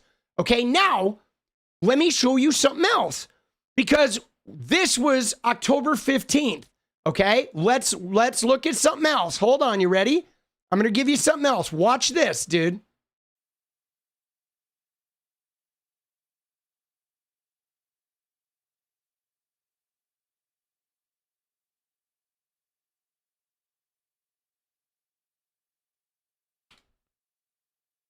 So here's another clip, okay, that was from 5 days later, or a couple of days later, okay? Now this left-wing account says Joe Rogan and Andrew Schultz mock Trump for calling the Epstein files a hoax, okay? But like, all right, let's watch this now. Funniest thing. Or the Epstein files is a hoax. Bro, the fucking Epstein thing is just... Nothing but a hoax. It's just, I don't even understand. I don't get it. I don't get it. It is the easiest political victory. Like if you just it is, do but it isn't. Here's the thing. Yeah. I'm not supporting anything. Just be really clear, ladies and gentlemen. Yeah. But if you have relationships with all these insanely wealthy people that are going to be hurt by this, severely impacted by this, like this is the ultimate political football. Because I don't know what the numbers are. I don't know who the people are, but I've heard things. And if those things are true, you're dealing with some of the most powerful people in the world, some of the wealthiest people in the world. All right, so now these guys are like, wow, Trump is hiding the Epstein files. He's making up shit, making up the hoax or whatever. Yeah, dude, Andrew Schultz is a fucking loser, bro. He is. Dude, these guys are both losers, but this guy especially is a fucking loser. But anyway, so this left-wing site is saying they're mocking Trump for calling the Epstein files a hoax. But like, dude, they're not mocking Trump, right? They're like playing the side of like the people who want to see the Epstein files. And they're like, you know, saying, oh, Epstein files because, you know, like wanting to release the files is something that, you know, a lot of people, like 90% of America wants to see this shit. But the fact of the matter is they are now on the other side of the fence. Now they're like, oh, Trump is like, you know, politically committing suicide. Trump is screwing this up. And Rogan's like, well, if you're buddies with all these guys, you kind of have to cover it up. You know what I mean? But again, if you look at this, there's no ethos. You know what I'm saying? There's no ethos. And they're even very importantly how he's like, I'm not taking a side here, right? That's just it. They never take a side, but they kind of do, because everything they do is right-wing coded, okay? And why is it right-wing coded?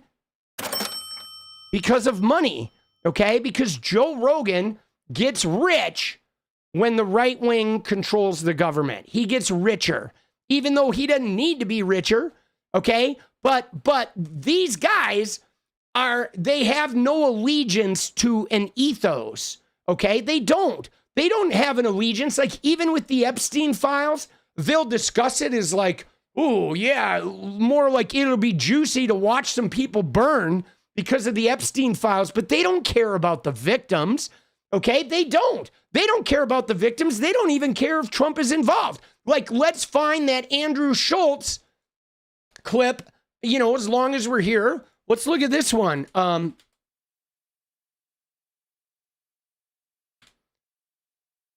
Remember this one? Where is it? I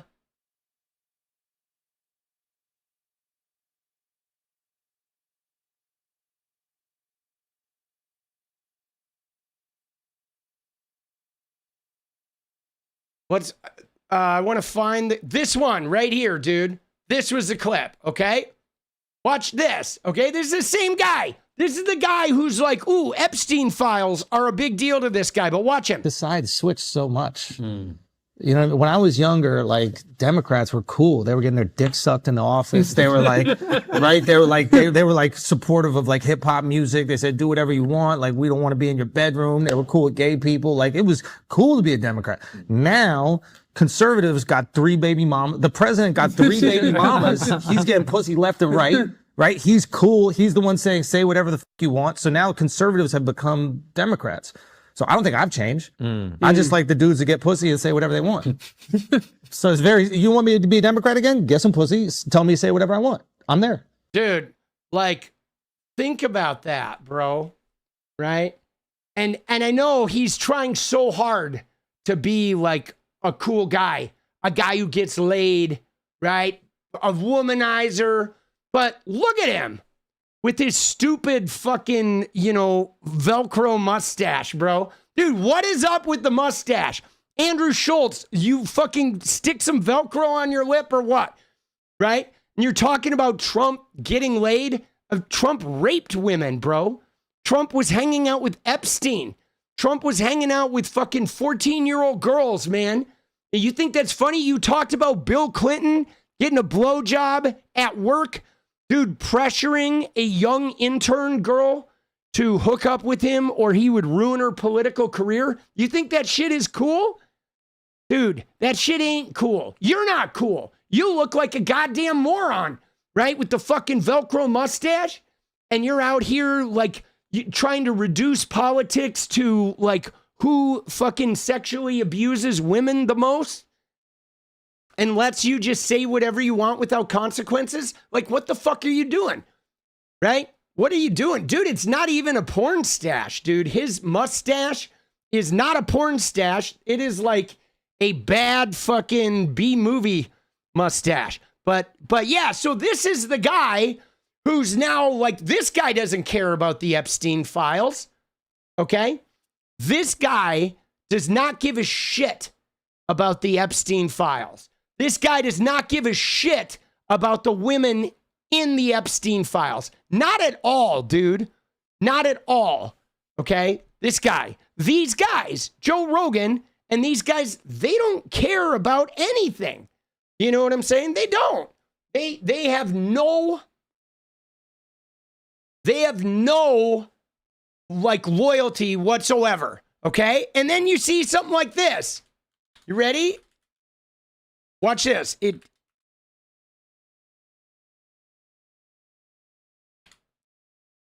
Right? Then they'll come out and say, let's see if we can find a clip about Trump's immigration.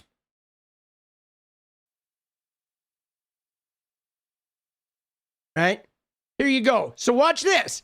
Right?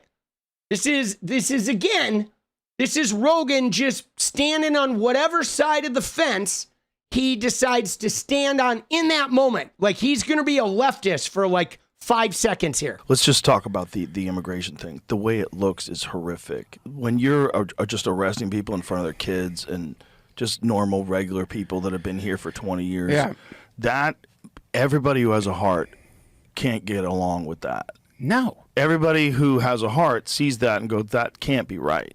But do you even notice here? Do you notice the language he uses? Even here, he doesn't say he has a problem with it. He says, well, when you do this, it looks bad. And everybody with a heart is not going to get on board with it.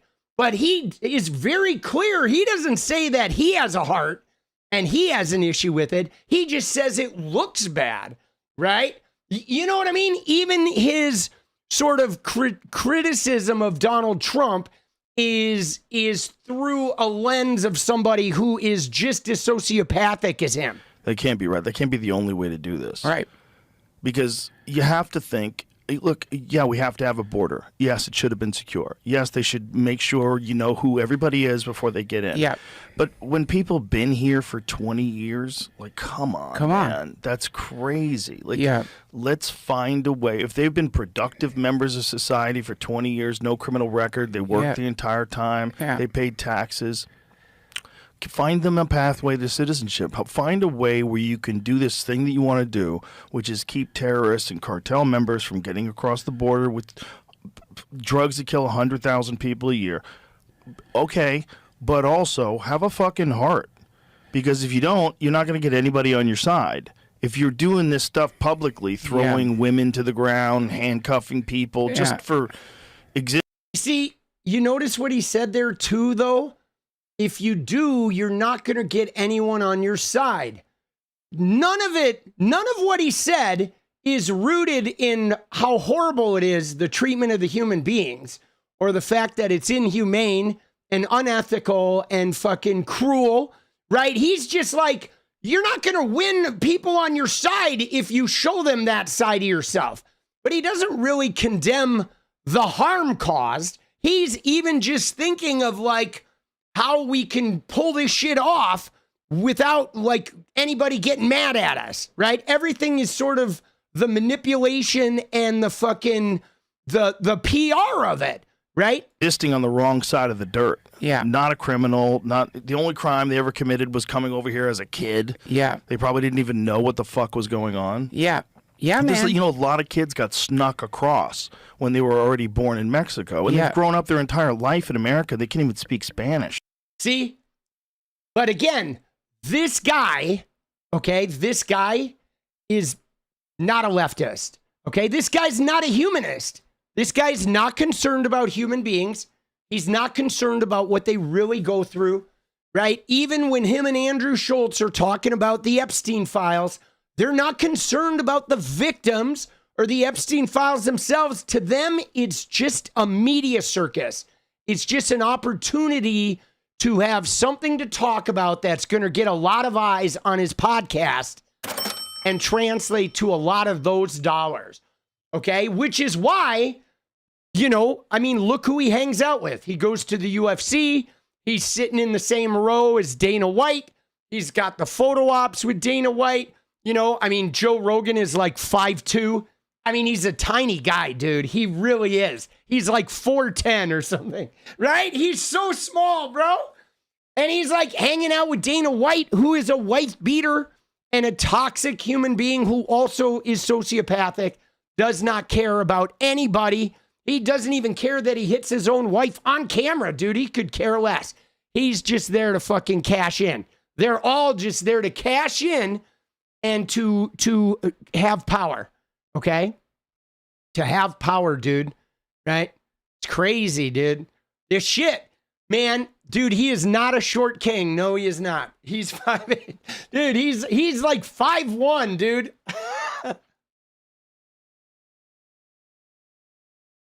Oh, these guys are terrible, bro. See, this is part of the problem, though, guys, is these guys are the ones that they're offering men shortcuts, right? That's what they are. If you look at what has happened in the last 20 years, let me just tell you guys, let me fucking lay it out for you. I'm going to drop a little knowledge on you about young men right now. And I experienced this going through the gaming world and becoming famous as a Fortnite player. So there's been a shift in the last 20 years where DEI took hold, okay, and women started becoming CEOs, women started owning their own brands, started running companies, started gaining political power. So young women saw the results of women succeeding in DEI. I mean, DEI was supposed to help everybody, and to an extent, it helped people of color, but the biggest benefactors of DEI were white women. Okay, for sure. Hands down. Okay, because they were white and they were proximity to white men. So they were the biggest beneficiaries of DEI. Okay, now, young women saw women wildly succeeding for like 20 years. So young women have put nose to the grindstone and started going to college at extraordinarily high rates and graduating with extraordinarily high fucking grades. You know what I'm saying? Like the women have really ramped up because of a generation of women breaking glass ceilings because of DEI.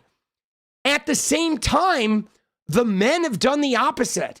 Okay? The men have stopped going to college, stopped getting good grades, stopped really excelling, and simultaneously, they've sort of been, you know, grabbed by the gaming community which has said, wow, they're oppressing you. Everybody's taking your shit. You're being unfairly targeted.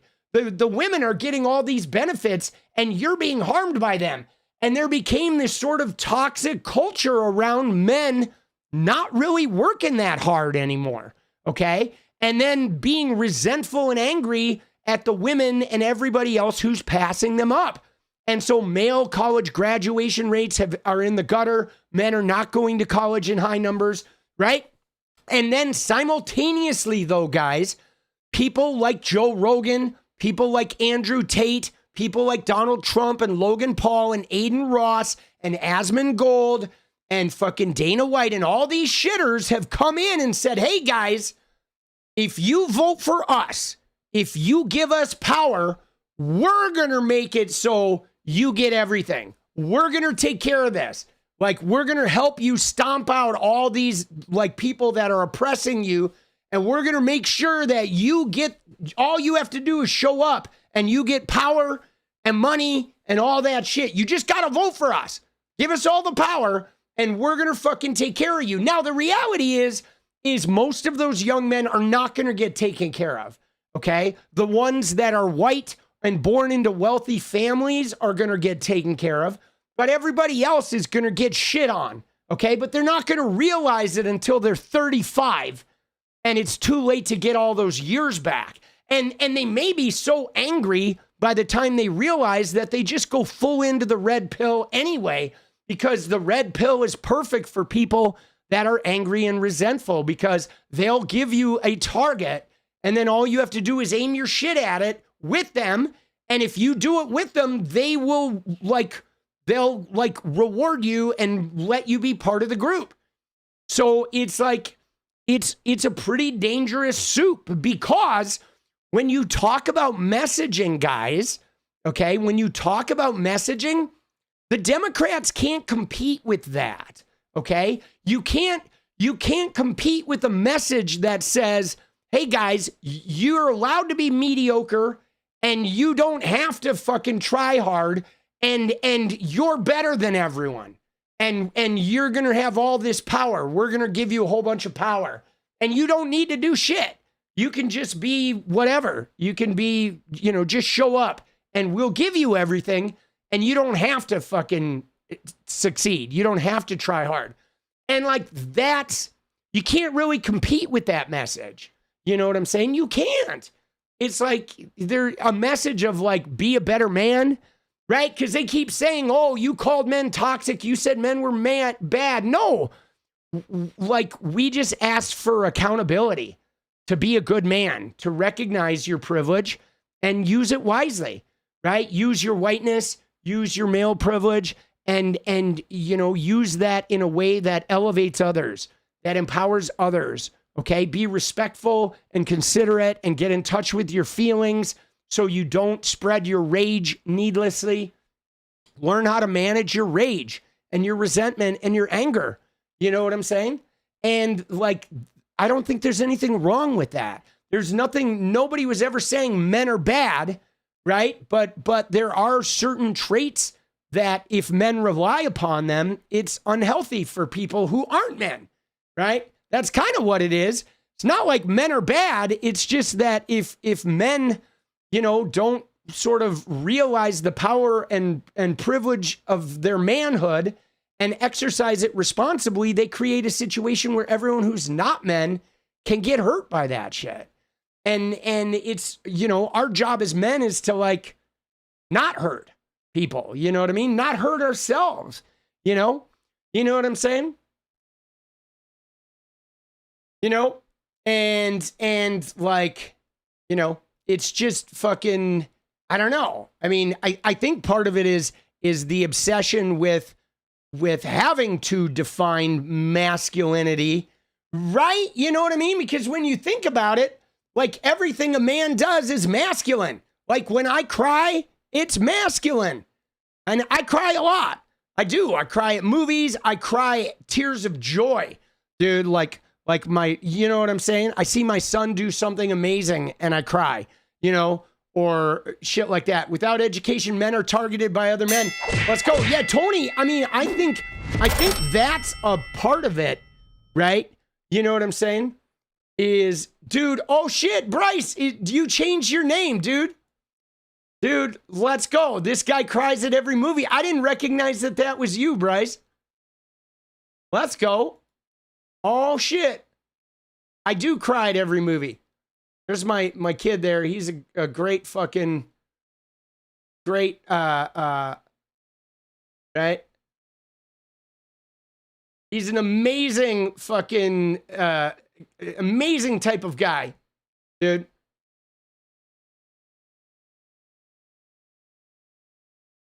The city is exhausting. Yeah, no, I know, Bryce. I know, dude. It's a big one, dude. It's fucking, it is. There's a lot. There's a lot. I'm sure it feels so overwhelming too in the beginning. Dude, I hope you guys get that fucking apartment, man. That would be amazing. Like, dude, we can get that shit going tomorrow. By the way, dude, I will say this, Bryce, that like I paid off a bunch of my debts, so my credit rating is fucking banging right now. So it's a perfect time for you guys to be looking for an apartment, because my credit is deep into the exceptional land, right? But you know what I'm saying? It's like it is the oh, I see. Got it. YouTube is doing this shit. It's probably a bug. Yeah, I wonder if I fucking reset the chat, if it'll change that.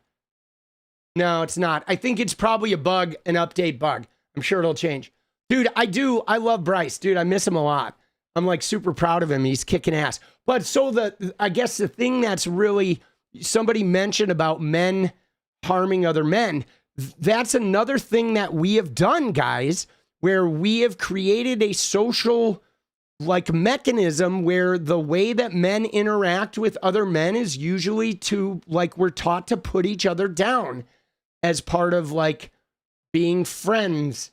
You know what I'm saying? Part of our friendship is to put each other down or pick a weak link and a weak person and then gang up on them. But and a lot of that though is like really unhealthy, you know? And it's like really unhealthy and really like, you know, unnecessary. And I mean, in college, I've told this story before, okay? But can I just tell you that in college, I went to UCLA in 1987 is when I went to college, okay? And so at that time in the 80s, all of our social life was putting each other down. You know what I'm saying? All of us were like putting each other down. That was like a constant fucking like mechanism that we did where that's how men interacted with each other. And it was really bad though, because what I discovered when I went to college is like girls didn't really like it. I mean, they played along, but a lot of times they just didn't like it. And it was gross. And so me and my roommate, Adam, we were in a fraternity together, and you know what we did, guys? We flipped it. And we would go to parties, like frat parties, and we would not put each other down. He and I would stick together as a duo, and we would be talking to girls, and we would like build each other up. I would do nothing but tell girls how amazing Adam was, and Adam would do nothing but tell girls how amazing I was. And because we were the only two guys doing this, every girl in every party like loved us. It was wild, dude. That was our strategy. We just went around and just said really amazing shit about each other all the fucking time. And the girls loved it. Like we had so many, and I mean, even if they weren't girls we were hooking up with, like the girls literally fucking loved us. They loved us so much. Every party, we were like the favorite guys, always. And guys were like, how do you guys do it? You guys aren't like good looking or whatever. And it's like, I don't know, but we knew how it was. We were just positive. Okay. We didn't shit on each other all the time. And we didn't shit on other people. You know, we just went around talking each other up, and it was really cool, man. You know, it was really cool. You know what I'm saying? You know, the whole girls love bad guys. I mean, so Fabiola, the girls love bad guys is BS and it's complicated though, because I don't even think it's girls love bad guys. I'm going to give you my 56-year-old male thing on this. I don't think girls love bad guys. There's a thing called family of origin, okay? And family of origin is where you set how you relate to the opposite sex. So if you're a girl, your relationship with your dad is going to have a family of origin effect on the type of men you pick out. And so it's not that girls love bad guys. It's that a lot of girls have somewhat toxic relationships with their fathers. And so a lot of girls are attracted to less than optimal, like they really want a nice guy, but their family of origin makes them attracted to people that respond to them emotionally the way their dad did. And so if they don't have a good relationship with their dad, they can pick really complicated men, even though they don't want them to be that way. And then they try to like make it differently. And guys do the same thing from the mother point of view. And man, dude, it can get ugly. Dude, yeah. No, you're right though, Fabiola. I mean, because at the end of the day though, I'm telling you this, girls, dude, they like guys that like revere them. You know what I'm saying? I mean, I was kind of fucked up because I had a little problem with commitment, and I definitely lived like a rock and roll star, and I was not an optimal partner by any means. But one thing though, a lot of girls liked me simply because I loved women. Like I genuinely loved them. You know, my friends were girls. I love dating girls. I'm captivated by their stories and their strength. And I am just filled with such a deep admiration for women that like a lot of women loved me because I'm filled with admiration for women. You know, I mean, I was still a disaster when I was, you know, operating in my trauma and shit and drinking. But I have always had a genuine affection for just women and femininity and the power and grace of women. And so women love being around me because I love being around them. You know what I mean? I literally love being around women. They're so enjoyable, man. I don't know what it is, but you know, and you know, and so that always helped, you know what I'm saying? It does. And being funny helps, and being, being brave helps, I think, like, because women are really brave. I find most women I've ever known are really, really brave. And so they like men who are brave, not because they want men to like protect them and take care of them. There are some women that are like that. But I think there are some women that are like, they want men to be brave because they want you to meet them where they're at, because they're brave. And so they want you to just be meeting them where they're at, It's like they don't want to be your mommy, but I mean, some want to be guys' mommies. I never wanted a mommy. Dude, I didn't even want the mommy I had, bro, much less, you know what I'm saying? I didn't want the mommy I had, much less wanting a woman I'm dating to be my mommy. But dude, I love women, dude. I do. They're just so amazing. I don't know, man. They're so powerful, dude. Like, so much more powerful than men are. I know a lot of men get mad at me when I say that. But like, dude, that's not that, like, we're not powerful either. We're powerful in different ways. But like, I wish we would have more women leaders, because I think what it is, I just think what it is men are more easily corrupted by power. That doesn't mean women aren't, right? Because there's a range of women. You can't really generalize them all. And certainly some women are more corrupted, can be corrupted by power. But I think in general, because men are raised to believe that they're supposed to have the power, they get seduced and corrupted by power in ways that like women don't, okay? Because women grow up in a society where a lot of times they don't have any power. And so when they get it, they're really careful with it and they're really concerned with how they execute it because they know what it's like to not have it, okay? It's the same way that like poor people know how to be compassionate with the poor because they're not aloof to all this shit. Whereas like men are raised to like, you're supposed to have the power. So men are like, I'm supposed to have the power. Give me more power. And we're just easily corrupted. You know, we're much easier to corrupt with power, I think. You know, it's been my experience. You know, that doesn't mean that women can't also be power mongers and shit, but they have BDE. What is, is that big dick envy?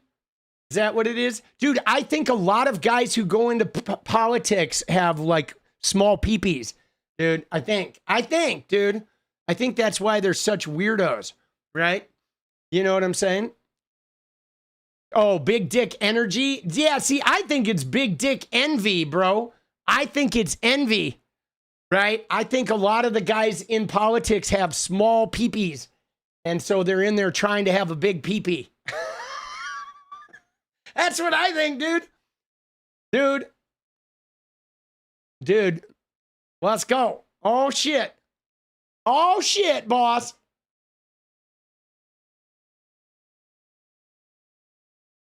All right, let's see what else we got to cover. Dude, can I just tell you?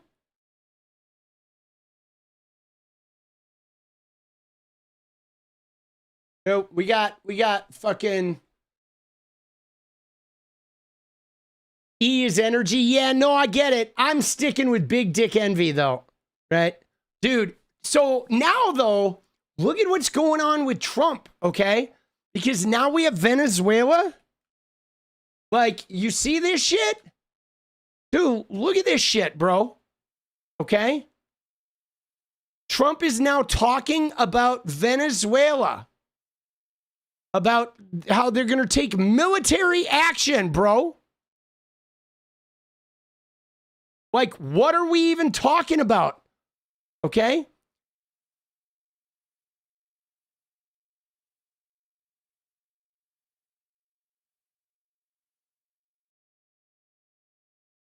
Mr. President, thank you. Good to see you. Dude, what is he doing, bro? Okay? He is now talking about land warfare with Venezuela. I mean, we know why. It's because of oil, okay? It is oil. I know he's going to say immigrants. I know he's talking about drug cartels, whatever. Guys, we get 0% of our fentanyl from Venezuela, okay? Nobody in Venezuela makes fentanyl, guys. That shit's coming from Mexico, okay? And it certainly isn't coming in little motorboats that would have to have 25 fuel stops to get to the U.S. You know what I'm saying? Like the boats they're blowing up, those fucking motorboats, bullshit. Those guys are not running drugs. The first rule, you ready?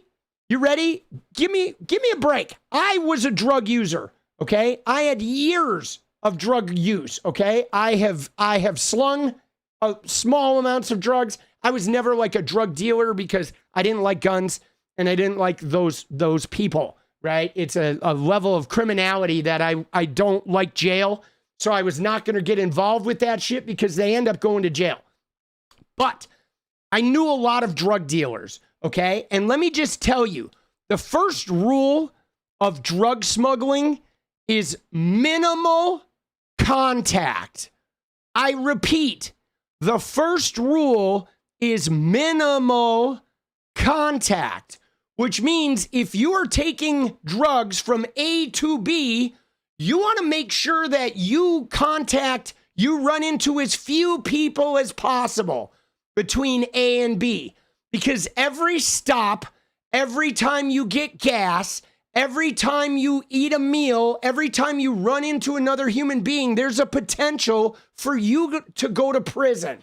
Okay? So this idea that they're loading a boat that only goes like 50 miles before it needs refueling So this boat has a bunch of drugs out in the open, and these guys are just going to refuel 20 fucking times to roll up on the United States. That's bullshit. Okay, that would be the worst drug dealer on the planet, because that's like 20 times they have a chance of being busted. No, that shit is going to be stowed in some deep bottom of a vessel that literally goes untouched, that never sees anyone until it's getting offloaded, okay? Drug users don't do 100 stops, right, in order to get your drugs from point A to point B, dude. That it's just not happening. It's fucking ridiculous, okay? Their stories are ridiculous, but there's oil.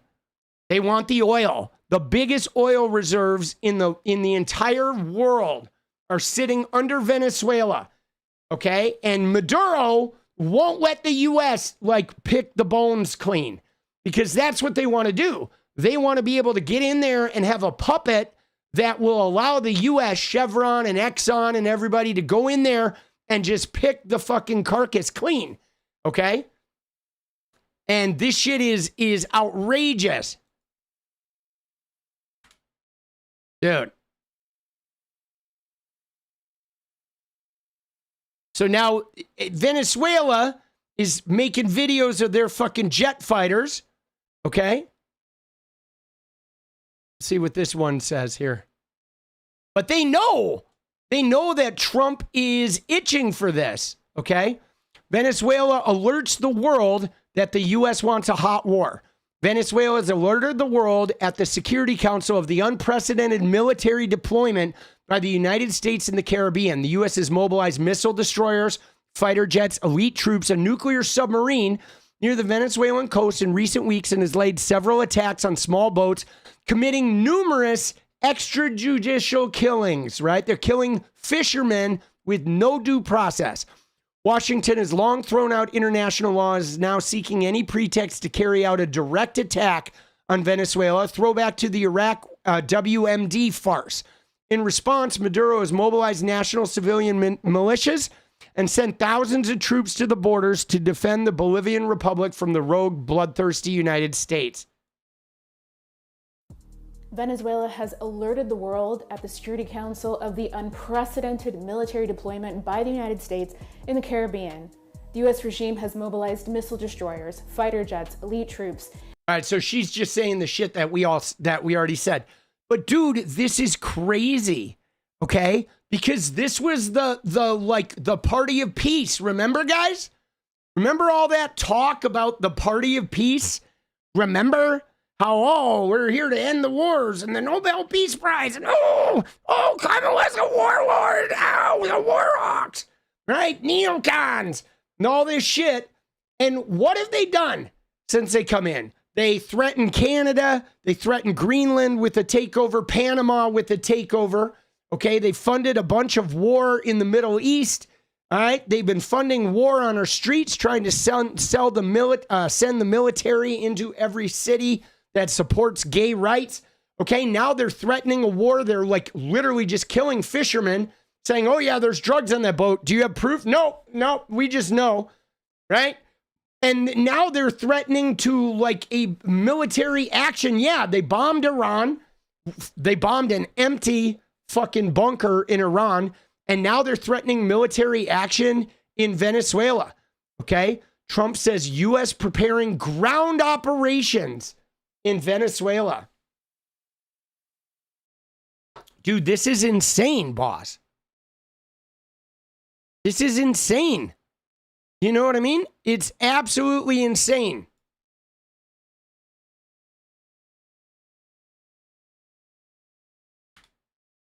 See if we have a quote from Trump.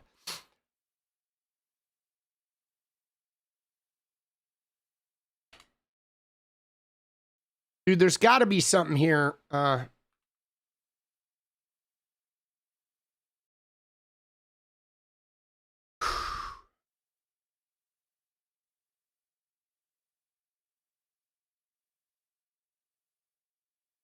right, here we go. Here's Rand Paul. First off, number one, there is no fentanyl made in Venezuela. Not Thank just you. a little bit. There's none being made in Venezuela.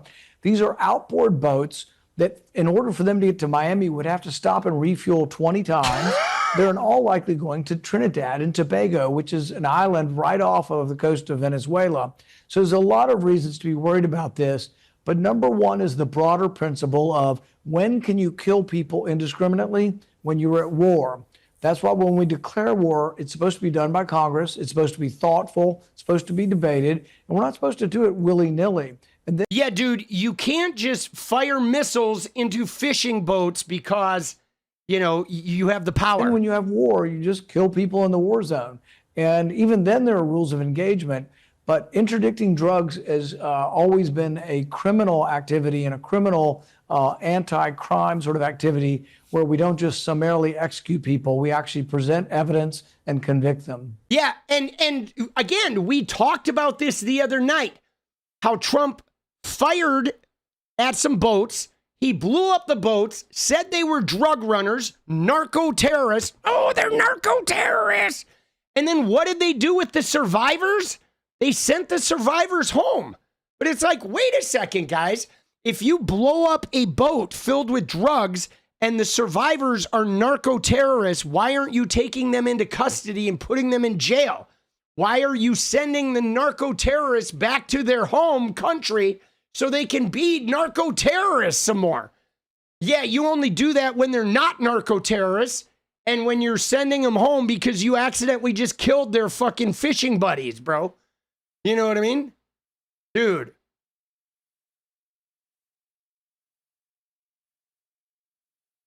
But let's see where Trump says.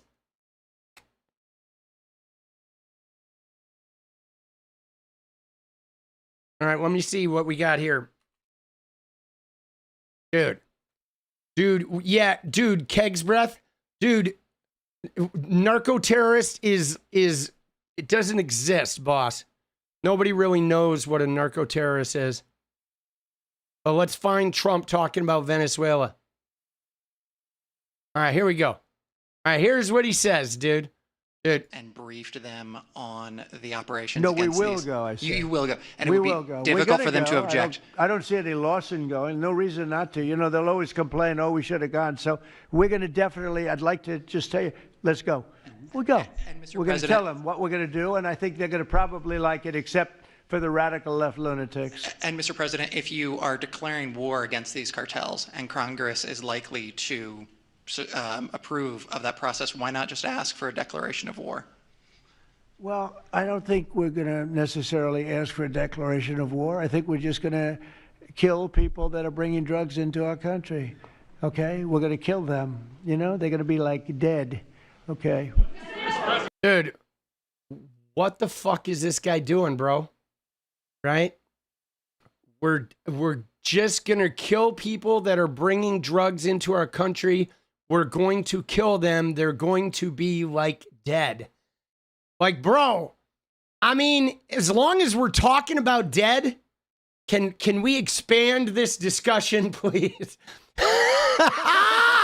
Oh, can we talk more about being dead? Oh, shit, bro. What the fuck, dude? You know what I'm saying?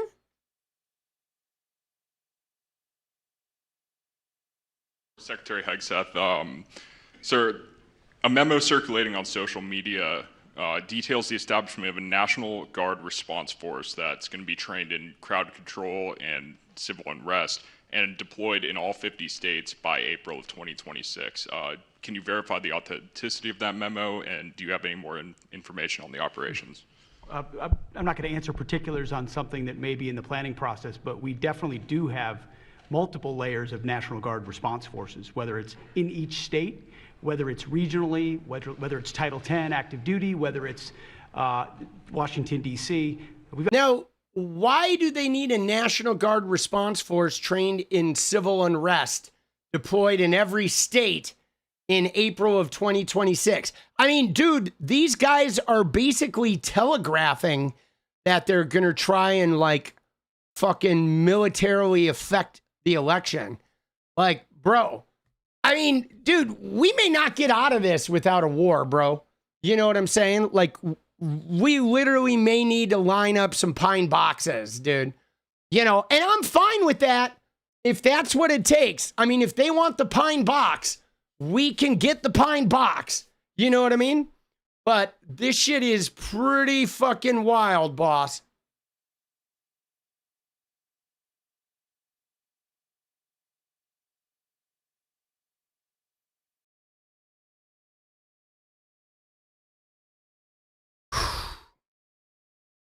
They're going to be like dead.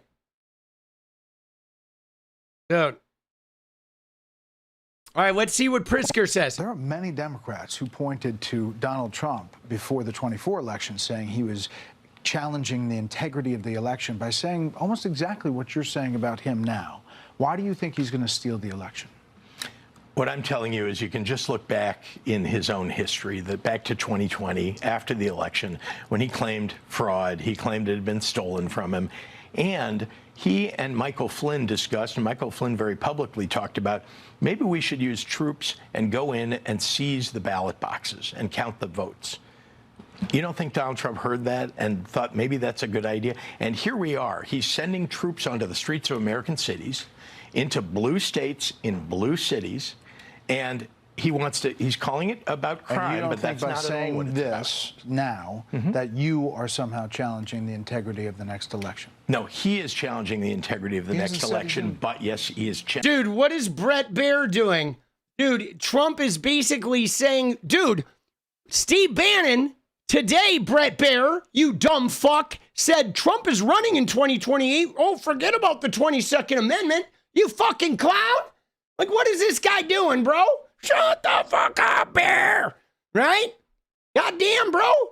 And they're talking about a civil unrest National Guard force stationed in all 50 states in April of 2026. Gee, what'll that unrest force be doing?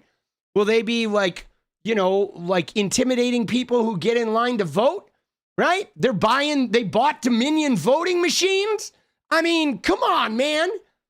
It's like, dude, what an asshole this guy is. Challenging the integrity of the next election by sending troops into our cities. That's what I believe this is about. It isn't about fighting crime. He said he's going after the worst of the worst. That is not what they're doing. They are literally going after black and brown people because of the color of their skin. Yeah.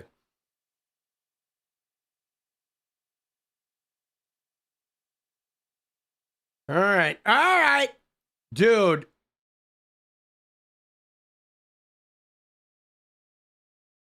All right, let's see what we got here. Some alleged smugglers have survived some of these recent strikes and been sent back to their home country. If they're terrorists, why not just arrest and detain them? Go ahead. 2 points on that. First, when I served in Iraq in 2005 and 2006, we used to, in sort of a gallows humor way, talk about the Iraqi catch and release program, the reality that we would catch a lot of people, hand them over, and then they would be recycled back through and we'd have to recapture them or attack them again. And that's why changing the dynamic and actually taking kinetic strikes on these boats ought change the psychology of these foreign terrorist organizations. To those two that survived the shot on the semi-submersible, think again, compared to Iraq and Afghanistan, the vast majority of people that we captured on the battlefield, we handed over to the home country. Did we always like how it shaped out? Sometimes we did, sometimes we did not. But 99% would go to the Afghan authorities or the Iraqi authorities. So in this case, those two, they were treated by American medics and handed immediately over to their countries where they came from, hopefully to face prosecution. Hopefully to face prosecution. Dude, what an asshole. Dude, look at Trump over here, dude. I think Trump had another stroke, dude. Right? Dude, this guy is such a smarmer, bro. But guys, I'll be honest, we may not get out of this without the pine box, ladies and germs. You know what I'm saying? We may not get out of this without lining up some pine boxes, boss. All right? And hey, man, if we got to line up the pine boxes, we got to line up the pine boxes. All right? And then, dude, let's just finish it here. Finish it on this clip because this shit is wild, dude. Okay? Something is very wrong with these people. You ready? Let me just say, Mr. President, that this country was going to die without you. This country was going to actually die without you. That's what we were facing in 2024. We've been invaded for 4 years. Our communities were sinking. Our Public safety had gone to zero. Cartels were running entire communities. Dude, crime is like lower than it's been in a fucking decade. Sex trafficking, child trafficking, labor trafficking was out of control. Overdoses were out of control. The cartels were claiming Overdoses were way down from when Trump was last more president. and more territory. City services were buckling. This was a country on the verge of dying. And you alone saved it. And when You alone? Let me just say, Dude, what are we fucking witnessing, boss? Right? What are we witnessing, dude? Like, bro. And then I guess we got to watch the Binance one too, because he fucking pardoned the guy from Binance. All right? And why? Because the guy's involved in a crypto business with his kids. The founder of Binance. Can you explain why you chose to pardon him, and did it have anything to do with his involvement in your Which one? Who is family's? that? The founder of Binance. He has a involvement in your own The family's recent crypto one, yes. business. I believe we're talking about the same person because I do pardon a lot of people. I don't know. He was recommended by a lot of people. A lot of people say that. Are you talking about the crypto person? A lot of people say that he wasn't guilty of anything. He served 4 months in jail, and they say that he was not guilty of anything. That what he did. Well, you don't know much about crypto. You know nothing about. You know nothing about nothing. You're fake news. But let me just tell you, dude. You see that attitude right there? What a fucking bitch, bro. Like, bro, you see the way he just talked to that woman? She's a fucking professional. Like, this guy is a woman abuser, right? This guy is a woman abuser that needs an ass kicking. You know what I'm saying? Like, dude, this guy is a woman abuser. Look at it. What happens with him? Person. A lot of people say that he wasn't guilty of anything. He served 4 months in jail, and they say that he was not guilty of anything. That what he did. Well, you don't know much about crypto. You know nothing about. You know nothing about nothing. You're fake news. But let me just tell you that he was somebody that, as I was told, I don't know him. I don't believe I've ever met him, but I've been told by a lot of support. He had a lot of support, and they said that what he did is not even a crime. It wasn't a crime, that he was persecuted by the Biden administration. And so I gave him a pardon at the request of a lot of very good people.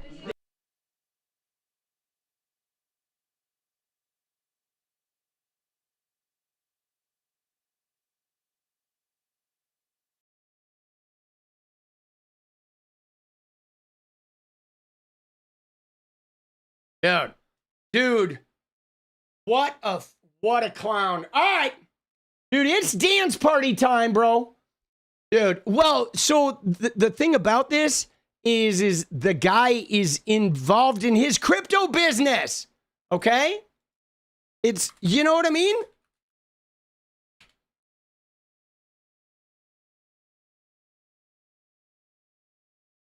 They're involved in the fucking crypto business, okay? He granted a pardon to him, right? And he pled guilty to money laundering, served 4 months in federal prison after a years-long investigation. All right, but here's the problem, okay? Is right here, okay? Right? Binance struck a deal with World Liberty Financial. And what is that? That's Trump's family crypto startup. So there you go. Binance struck up a deal with his fucking family crypto business. And then Zhao fucking, ingratiated himself with all of the lawyers and lobbyists connected to the Trump admin.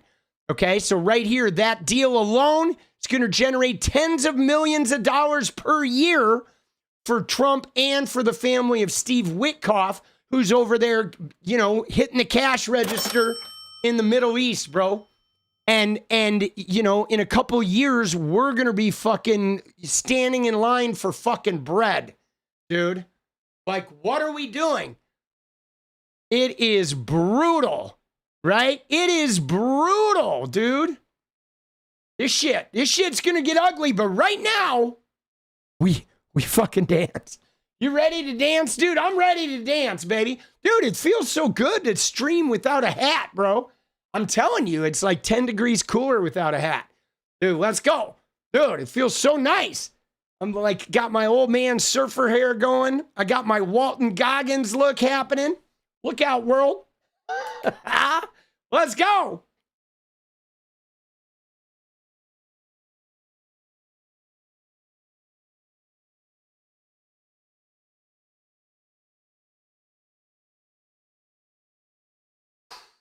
All right. Oh.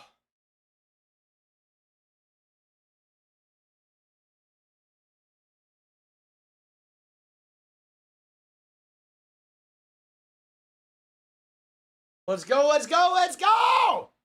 Oh, you ready? Let's fucking get it, baby. Thank you guys for the dance party and the support, for all the birthday wishes. Okay? Dude, you got 4K coming, good for you. Let's go. That's good news. Yeah, no, all the fucking, everybody's been really like super supportive, right? Which I appreciate it, dude. Got a lot of positivity. I do, man. I got a lot, boss. We're just getting started with it too, all right? Trust. Dude, let's fucking go, baby. It's time for a little deja vu. Oh! Dude, yeah, dude, our country is pretty messed up to vote for this guy, but what are we gonna do? We're gonna dance, baby!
Let's go!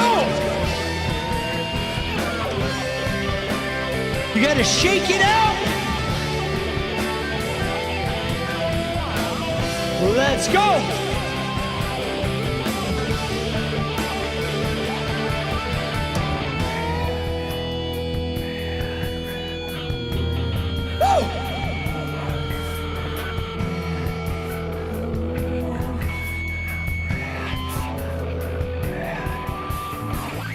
Oh, yeah. You're welcome. Dude, thank you guys. Dude, when we hit that fucking, get that dance party going, we get it. No, that song is by a Swedish artist named Stefan Karlin. Right? I actually reached out to him. I sent him a message on Instagram. He and I are communicating now. I like to network. I wanted to let him know that I'm using one of his songs for all the dance parties and to thank him for his artistry. He's a nice guy. Let's go. Feels good to dance. And believe me when I say that we're gonna need like every bit. You know what I'm saying? We're gonna need like every bit of our fucking goods to survive this Trump admin, guys. You know, we have a lot of fight left to go, dude. It's gonna get ugly. It's gonna get bad, boss. You know? Woo! I'm red, yeah, yeah, yeah, I'm red.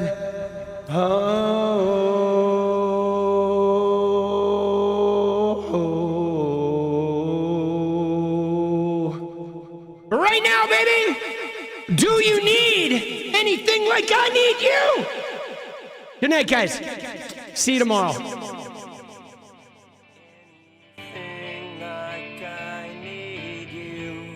It's over.